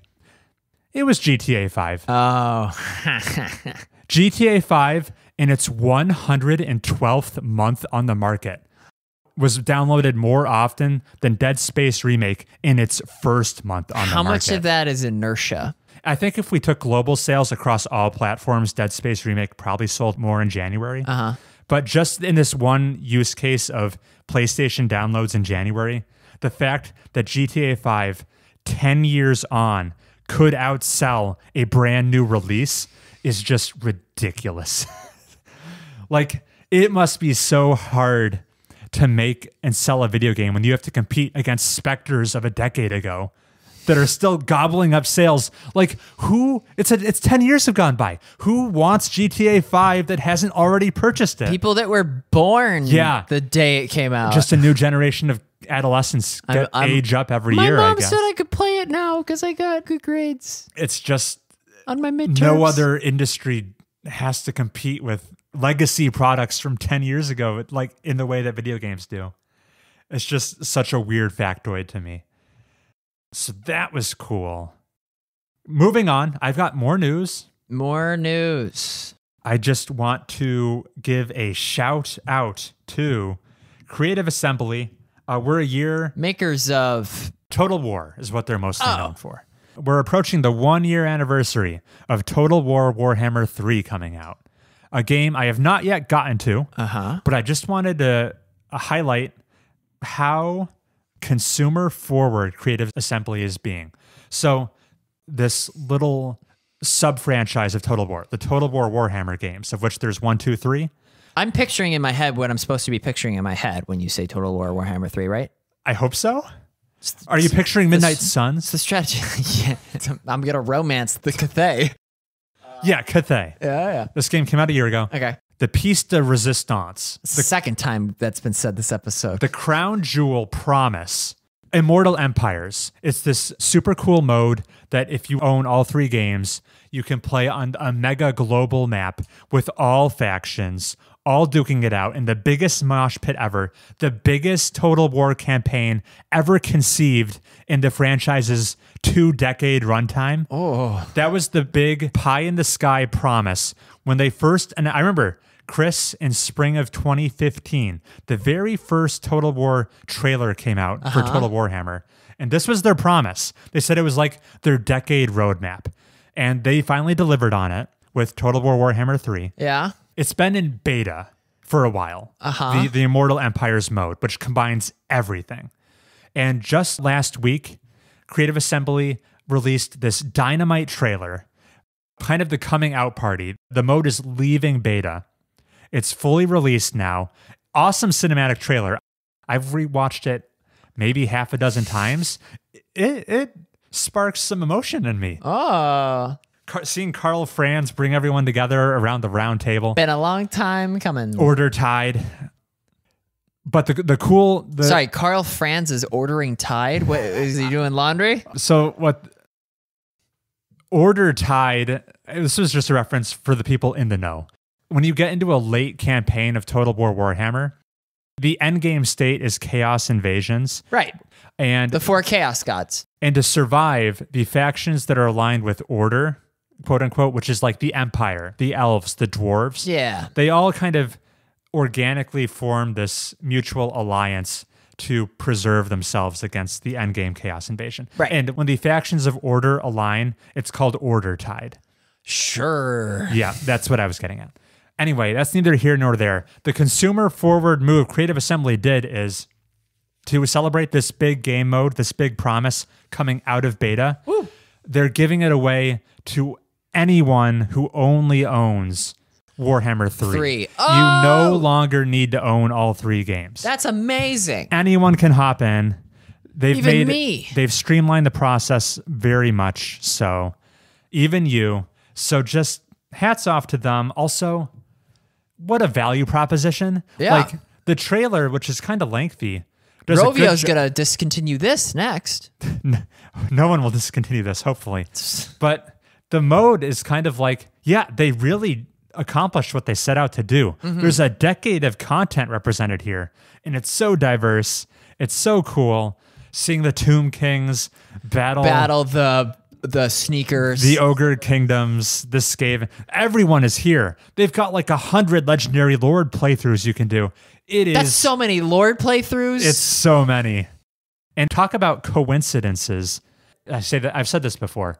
The only other game that is kind of cohesively combined entries like this is the new Hitman 1, 2, 3. Oh. And they just had a big coming out party too.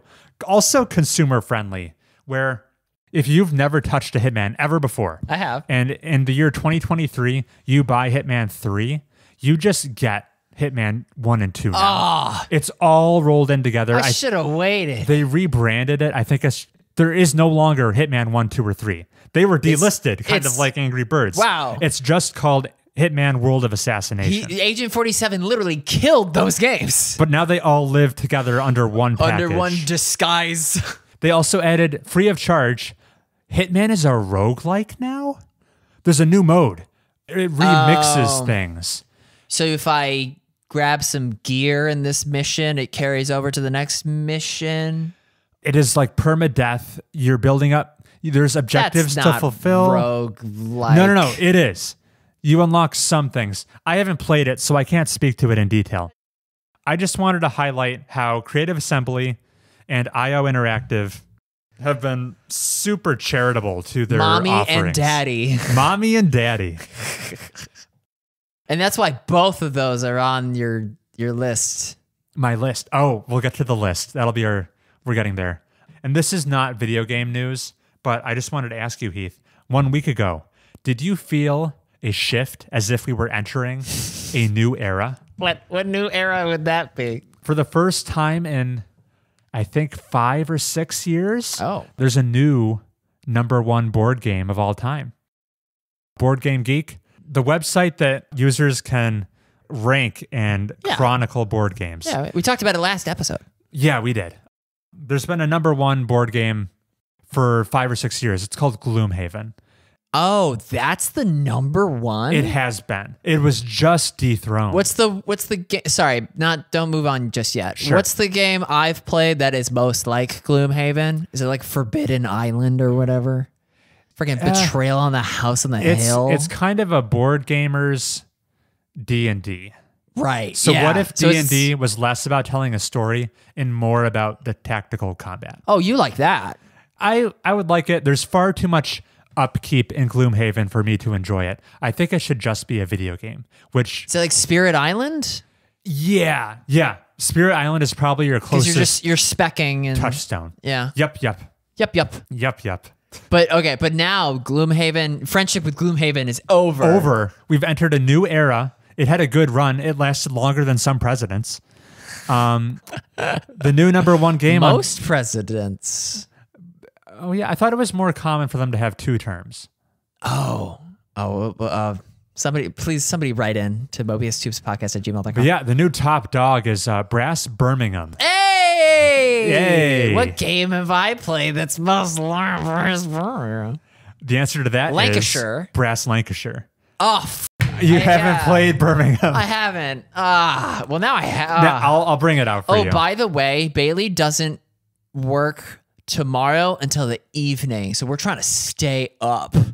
So we coulda done game night tonight if I had known this before yesterday. I cannot do game night tonight. That'll be readdressed in our closing bit. Harkening back to that open loop. All of our listeners are on pins and needles about. They sure for that reason and the other reason. Yeah. I'm gonna say that. Okay. Penguins of Madagascar style. I don't know that reference. It's a bad video. Okay. Oh, yeah. So we're in the Brass Birmingham age now. Hooray! Long may it rain. Brass Birmingham has been around since before Gloomhaven. It came out slightly after. They were pretty close. Okay. It had a slow burn race to the lead, which is interesting. It usually doesn't work that real way. PewDiePie T-Series grind. Yes. But I think it's well-deserved. And cool. That's it for my news. Hooray! Let's take another break. And when we return, it'll be a fun conversation topic.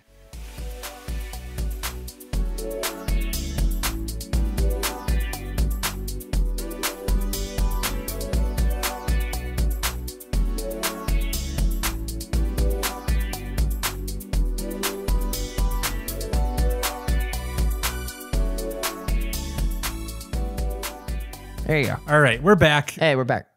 We've got a cool discussion topic for today. Assembling the Mobius tube's required reading list is how I thought of this. And this is an excuse to because we're basically a book club. Yeah, we're a book club. People kind of... For Giga Chads. The Gigaist of Chads. People kind of know what games would comprise the Mobius tube's canon, but we're going to formalize it Yeah. into this list of 10 games. The way my mind thinks of this list, this is not a list of the first 10 games you should play. This is a list for someone who knows what video games are. Like, they've been exposed to them. They can hold a controller. They've played Call of Duty. They've played maybe Fortnite or Mario Kart or Minecraft. But maybe they haven't done a deep dive on video games. Maybe they haven't explored the breadth and depth of certain games that are out there. Oh. So this is the iceberg. this is just an excuse to talk about some of our favorite games. We're going to apply the Mobius tube's taste to this list and come up with 10 games we feel if someone were to play them all, they'd have a good sense of what is out there to be experienced in the landscape of video games. But also that is custom tailored to our specific flavor of games. And I also think since there's just the two of us and we have 10 entries to work with, everything that makes it on the list, I think we need to be unanimous about it. Yeah. Yeah. Both of us have veto power. Yeah. We need to fully agree. I'll start. All right. Lead us, Heath. Into the Breach. All right. Sweet. That was on my short list as well. Yeah. We're super aligned on Into the Breach. It's the cleanest it's ever been. Yes. It's pretty darn accessible. Of course, it's like a bite-sized turn-based tactics game. Yeah. I don't see how it doesn't make the list. It's sitting on top of all the other games that want to be on the list, where the ground is cracking, but they can't get through because it's blocking them. Very good. Perfect analogy. Like the Vec. All right, I'm locking Into the Breach in. 9 more to go. All right, I will also throw a softball at you. There's no way we don't put Outer Wilds on this list, right? Correct. Okay, sick. I'm marking it down. Outer Wilds, I think it should be on here just because I think it captures so well the almost universal just joy of exploration. It's the cleanest it's ever been. It has awesome level design exploring this miniature solar system. Super unique as well. It's a sandbox. There's Sometimes with literal sand. relatively few games like it. I think it could really broaden someone's horizons playing Event Horizon. playing Outer Wilds, having not done anything like that. Yeah. All right, Heath, back to you. What do you want to nominate? No, skip me. Skip you. Yeah, go back to you. Okay. I've created like a potential nominee tier list. So I'm still in priority 1 right now. Oh, yeah. I'm going to throw out a nomination for Inscryption. Okay. I thought that would come up. So this would cover, I think, our experimental meta e-game. It's another take on strategy, although it's card-based strategy instead of Into the Breach's grid-based strategy. So I think there's enough of a differentiation there. It's got, a one-of-a-kind atmosphere.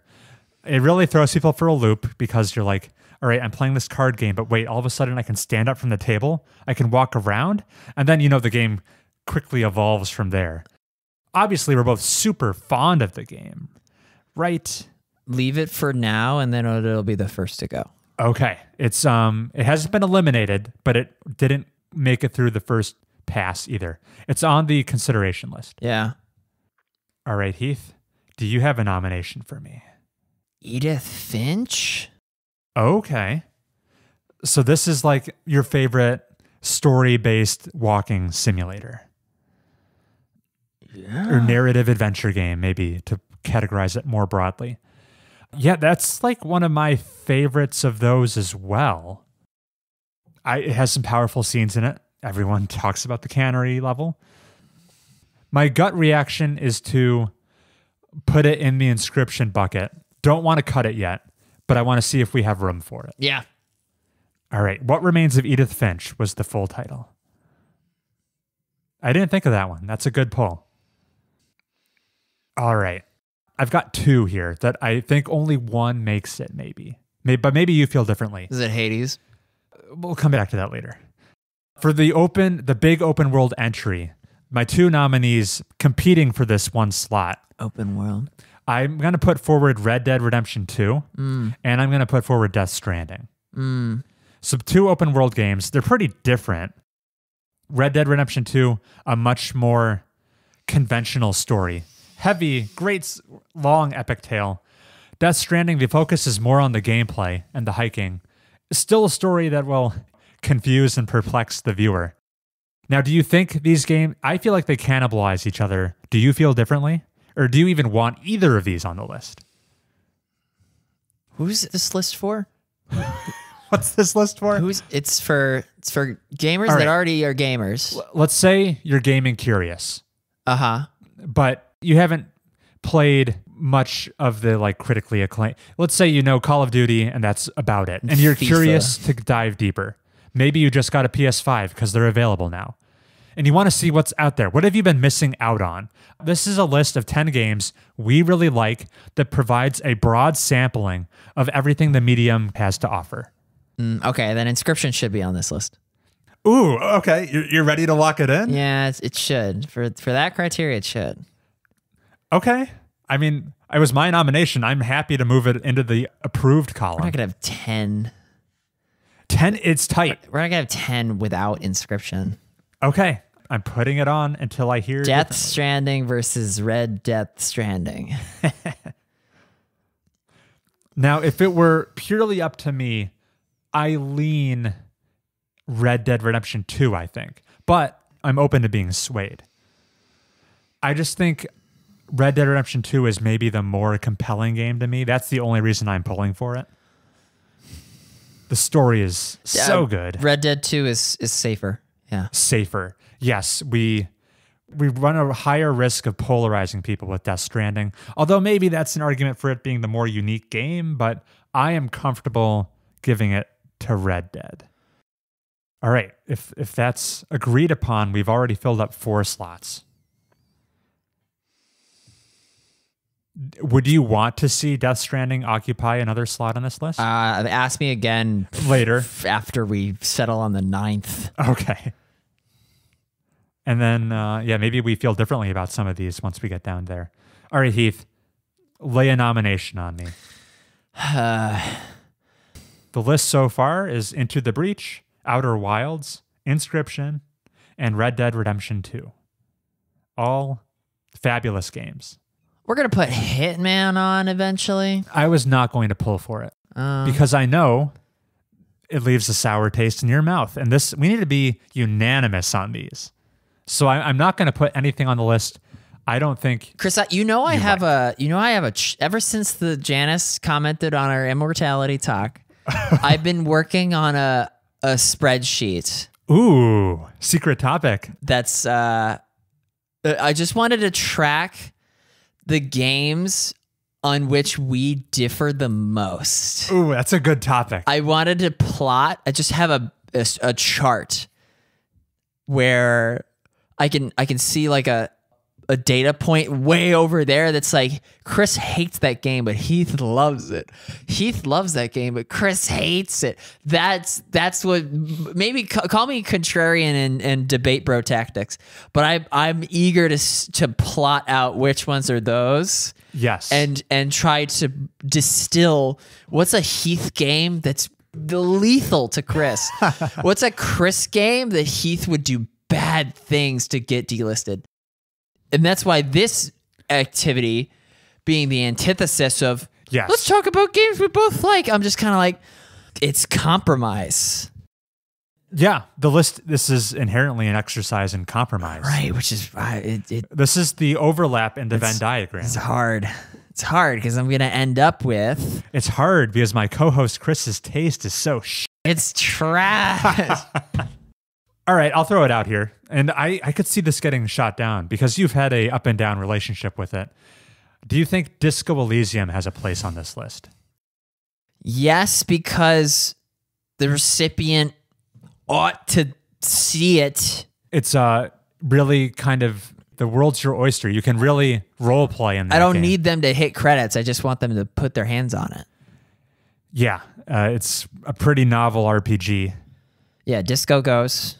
Big writing chops on Disco. All right, but it's making the list for now. Do you put Mass Effect as a whole trilogy on here? I think if we wanted to say Mass Effect Legendary Edition, we could cheat. Because Because that's a game we both like, Yes. but I don't know how taste makery it is. That was on my short list somewhere. I think it competes with Disco Elysium, maybe. Maybe there's We're room not going for to put both. 13 Sentinels on this thing. It was in the conversation somewhere. Okay. I was on the chopping block. Okay. I mean, Because we already got into the breach. It's half you're the right. game. You're right. Because this list, the criteria is so flip floppy that I'd wanna like say you're a gamer that is never, all you know is the top of the iceberg, and you're asking me for bottom iceberg. I might even send them 9 doors, 9 days, 9 things. Wow. Okay. So I'm like, you like math, but right? Compute that digital root. I've never played Chris, I only play games when I can play games. No. I think it's important that these are games we've either both played or you're very familiar with if you haven't played it, or me. Because we're about to put like Arkham Knight on this list. Would you like me to read everything This is like, that... name your favorite vegetables. And if you're like, I don't like vegetables, but I know it's got vitamin A. And if this person who's never had vitamin A is asking me what I should eat, I'm going to give them some carrots. But Yeah. You're hearkening back to like the arbitrary requirements of this list. Let me rattle off. Let me tell you just the headspace I was in. If it's arbitrary, okay, yeah. These are things that came to mind. Transistor. 13 Sentinels came up. An Arcane game. So Dishonored or Prey. Hollow Knight. Oh, I heard arcade. Oh, no. Arcane. Thank you. Hollow Knight came up because I think we want some 2D representation. So for that, I thought of Hollow Knight and I thought of Inside. I thought of Obra Dinn. I thought of Hellblade. I thought of Her Story. I thought of, this is a stretch more for me. I thought of Yakuza 0. And I thought of Persona 5. And then if we feel a bit degenerate, I thought of Detroit Become Human. Yeah. Okay. All right. Yeah, put Hollow Knight on there. Really? I was really gunning for Hollow Knight. I thought you might have some pushback, but you like Hollow Knight? No, now? yeah. Hollow Knight's deserving. Sick. Does that leave Inside outside in the cold though? Yeah, Inside belongs in 11 through 20. Ooh, okay. I kind of agree. I thought you were the bigger Inside fan, so I thought there might be some tension there. Yeah, but like whatever. If I say what I'm going to say, you're going to be like, "Oh, you're such a stickler for criteria." Okay. Okay. Circling back to things you said ooh about. Circling back. You oohed at Transistor, which could be our super giant representation. Yeah, but I know that like had I played Hades by now, that might have been on your list. Yes. So obviously we will is not include Transistor and Hades. My one kind of the chink against Hades is we already have Into the Breach giving us rogue-like duty. Oh, you're totally right. Where Hades is another rogue-like. Well, if I played Pyre, you'd be thinking Pyre now. I like Transistor more than Pyre. And we both played it, which I feel gives it more authenticity to the brand. And it's got that cool pseudo turn-based gameplay. Never so few games have really done that. The soundtrack is great. Yeah, do Transistor. Happy to. Does Yakuza 0 got all those mini games? Yakuza 0 is swimming in mini games. It's got the Hostess Club? It does, yes. It's got the little toy car racing? Yes. Has it got Virtua Fighter? Probably. It's also the best entry into the entire Yakuza franchise. I thought Kiwami 2 was. No. Oh. No, definitely not. I mean, I love Kiwami 2, but you start with 0. Yeah, you can throw your 0 on there. All right, I feel like I'm getting away with murder on that one, but that could be our our Japanese entry. It was either going to be that, Persona, or 13 Sentinels. Unless you like those other options more. Persona. Because I feel like it would be greedy for me to request Yakuza and Persona on this list. That would be too sugoi.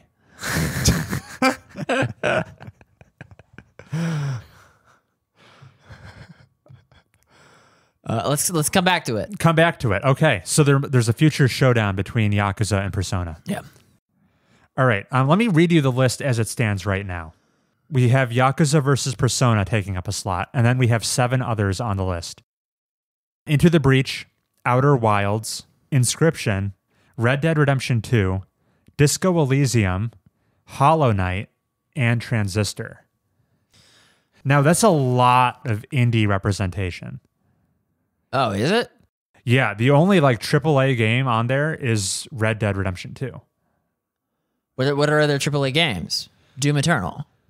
Doom Eternal, but I don't feel like you don't have a connection to that game. That would be inauthentic to put it on the list. Uh-huh. Other options, there's Detroit Become Human is pretty darn AAA. We've got the Dishonored / Prey, maybe. We have Mass Effect Legendary Edition would be pretty AAA. Yeah, Persona's AAA, Yakuza's AAA, so those are hanging out there. I think Prey is easily a contender. Easily a contender? Okay. If it was fully up to me, it would be Dishonored 2. Super happy to compromise and put Prey in its stead. And I think it's more well, you haven't played Dishonored 2 or Prey, but you know more about Prey. You know a lot about Dishonored 2, don't you? But Prey, what I know about Dishonored 2, you would say, that's Dishonored 1. You know about the Clockwork Mansion. Prey has a clockwork or a clock blank. Clock blank. What's the DLC in Prey? Oh, Moon Crash. There's yet to be an arcane game without a clock in it. Because there's a time component. Edith Finch. Red Dawn. Red Dawn. Oh, Redfall. Redfall. Okay, so yeah, lose Edith because she's not AAA, and put Bayonetta 3. I'd rather not veto. From what I've played of Bayonetta 3, that's a veto. Yes, I'm so eager to hear your Bayo talk. I don't know if I've said this one. How do you feel about Hellblade? 2 3D? I mean, it was sick.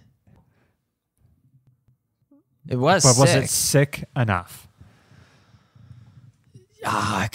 Maybe, yeah. Maybe, yeah.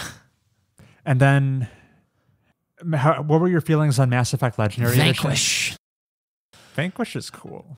In the consideration column, I've got Prey, Mass Effect, Hellblade, and then one victor between Yakuza and Persona. I think Persona would grind on me less because I like Pokemon and digital girls. Yeah.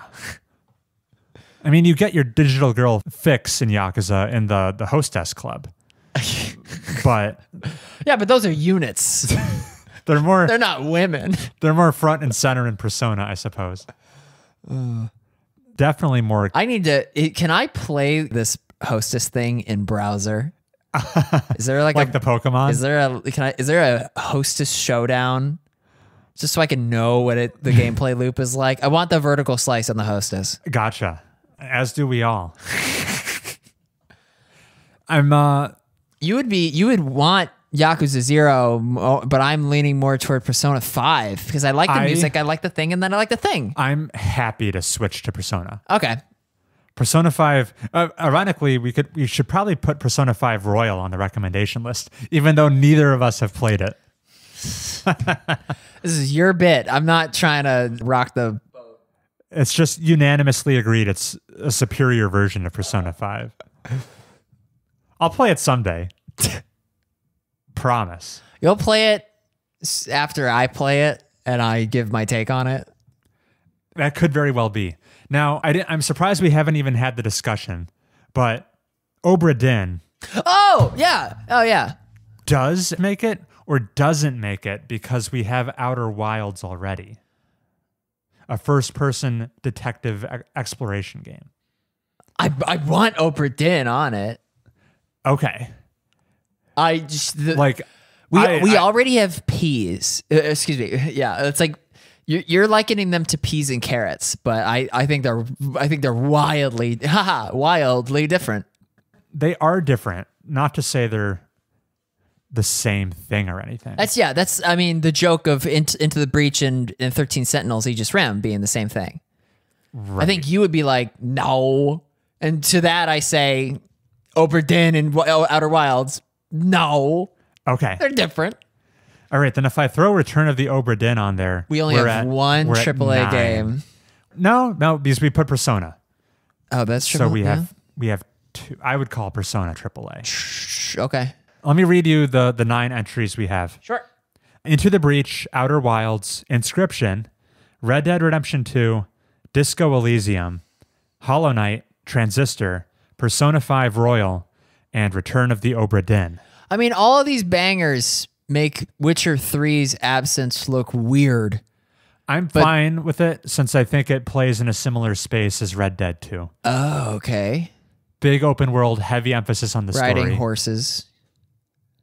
And famously, you love Red Dead way more than you took to Witcher, so I think that makes it the more authentic pick for the list. I just like selling skins at the store to get a bigger carriage. Assuming those are all sticking around, we have one entry that we could toss to Mass Effect, we could toss it to Prey, we could toss it to Hellblade. Her Story... Is that the immortality surrogate? Yeah, it would be. No. I don't want to sully this list. I think it should be Mass Effect's trilogy. Okay. Probably. Yes. Yeah, RPGs are a mainstay in video games. And we've got the JRPG in the form of Persona. We have the computer RPG in the form of Disco Elysium. And then we have the Western action RPG in the form of Mass Effect. So that tracks. And it would give us a third AAA game, which is good. The only thing I feel bad about is not having an Arcane game on here. But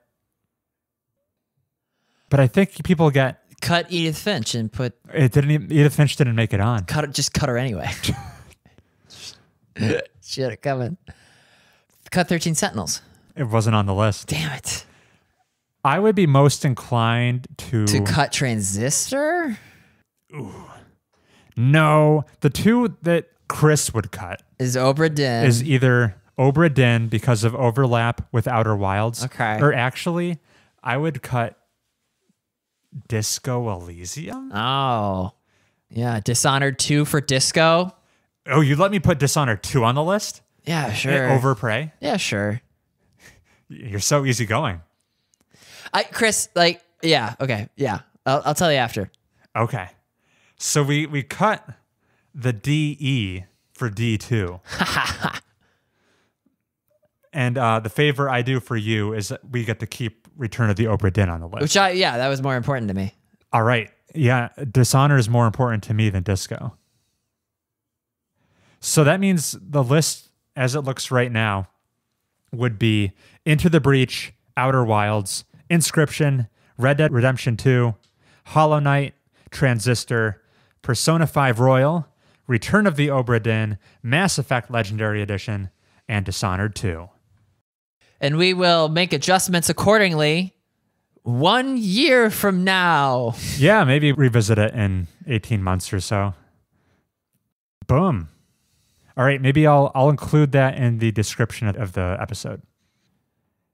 Cool. So that's the Mobius Tube's required reading list. It gives you a great sampling of some of Heath and I's favorite games. What were you going to say, Heath? Just episode 100 is not too far away. We've been pretty good this year getting episodes out there. And this is a list. You're gonna say this list is way more practical than what I'm talking about. So people might actually read it. People might actually listen to this episode if it's not 2 hours long, but it might be. Episode 100, I want to do each of our top 100 games ever. All right, I'm down. And we would just rapid fire it and just react to be like, you put Conker's Fur Day Yeah, like 10-second in the blurbs. 90s? Yeah. No, we can do that. Yeah, and we would try to keep it to like on average 15 seconds. like I was gonna say 5 seconds a game. Okay. Sure. I'll need to buff up the number of games I've played, but I've got 17 episodes to do that. You don't think you've played 100 games? I have. I just want it to be of a higher quality 100 games. Okay. You I don't can't want- put like SpongeBob Battle for Bikini Bottom when you played like 6 hours of it as a child. I don't want Call of Juarez sneaking on the list. But little do I know, it's in the top 50. Yeah. No, Call of Juarez. That's gonna be that's one of the. Chris puts it up here and Heath puts it. He doesn't make Heath's list. I'm eager to like collect all those.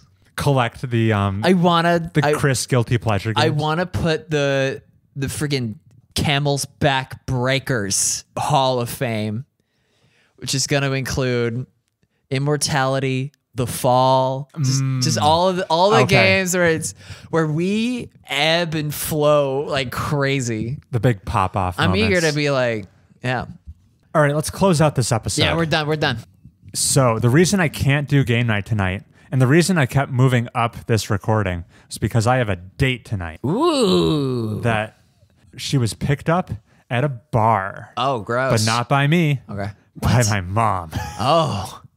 So my How mom fun. passed along my number to this girl she met at a Wow. Mexican restaurant bar, and we're gonna meet up tonight. That's funny. I like that. You're an engaged man, Heath. Your dating days are over. Yeah, Heath will be just sitting on the couch editing this podcast down to a unacceptable duration.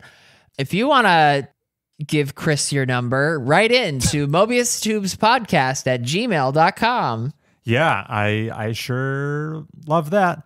And yeah, we read every email and haven't had a question in a while, so please do write in. And that's going to do it for episode 83 of Mobius Tubes. We will see you next time.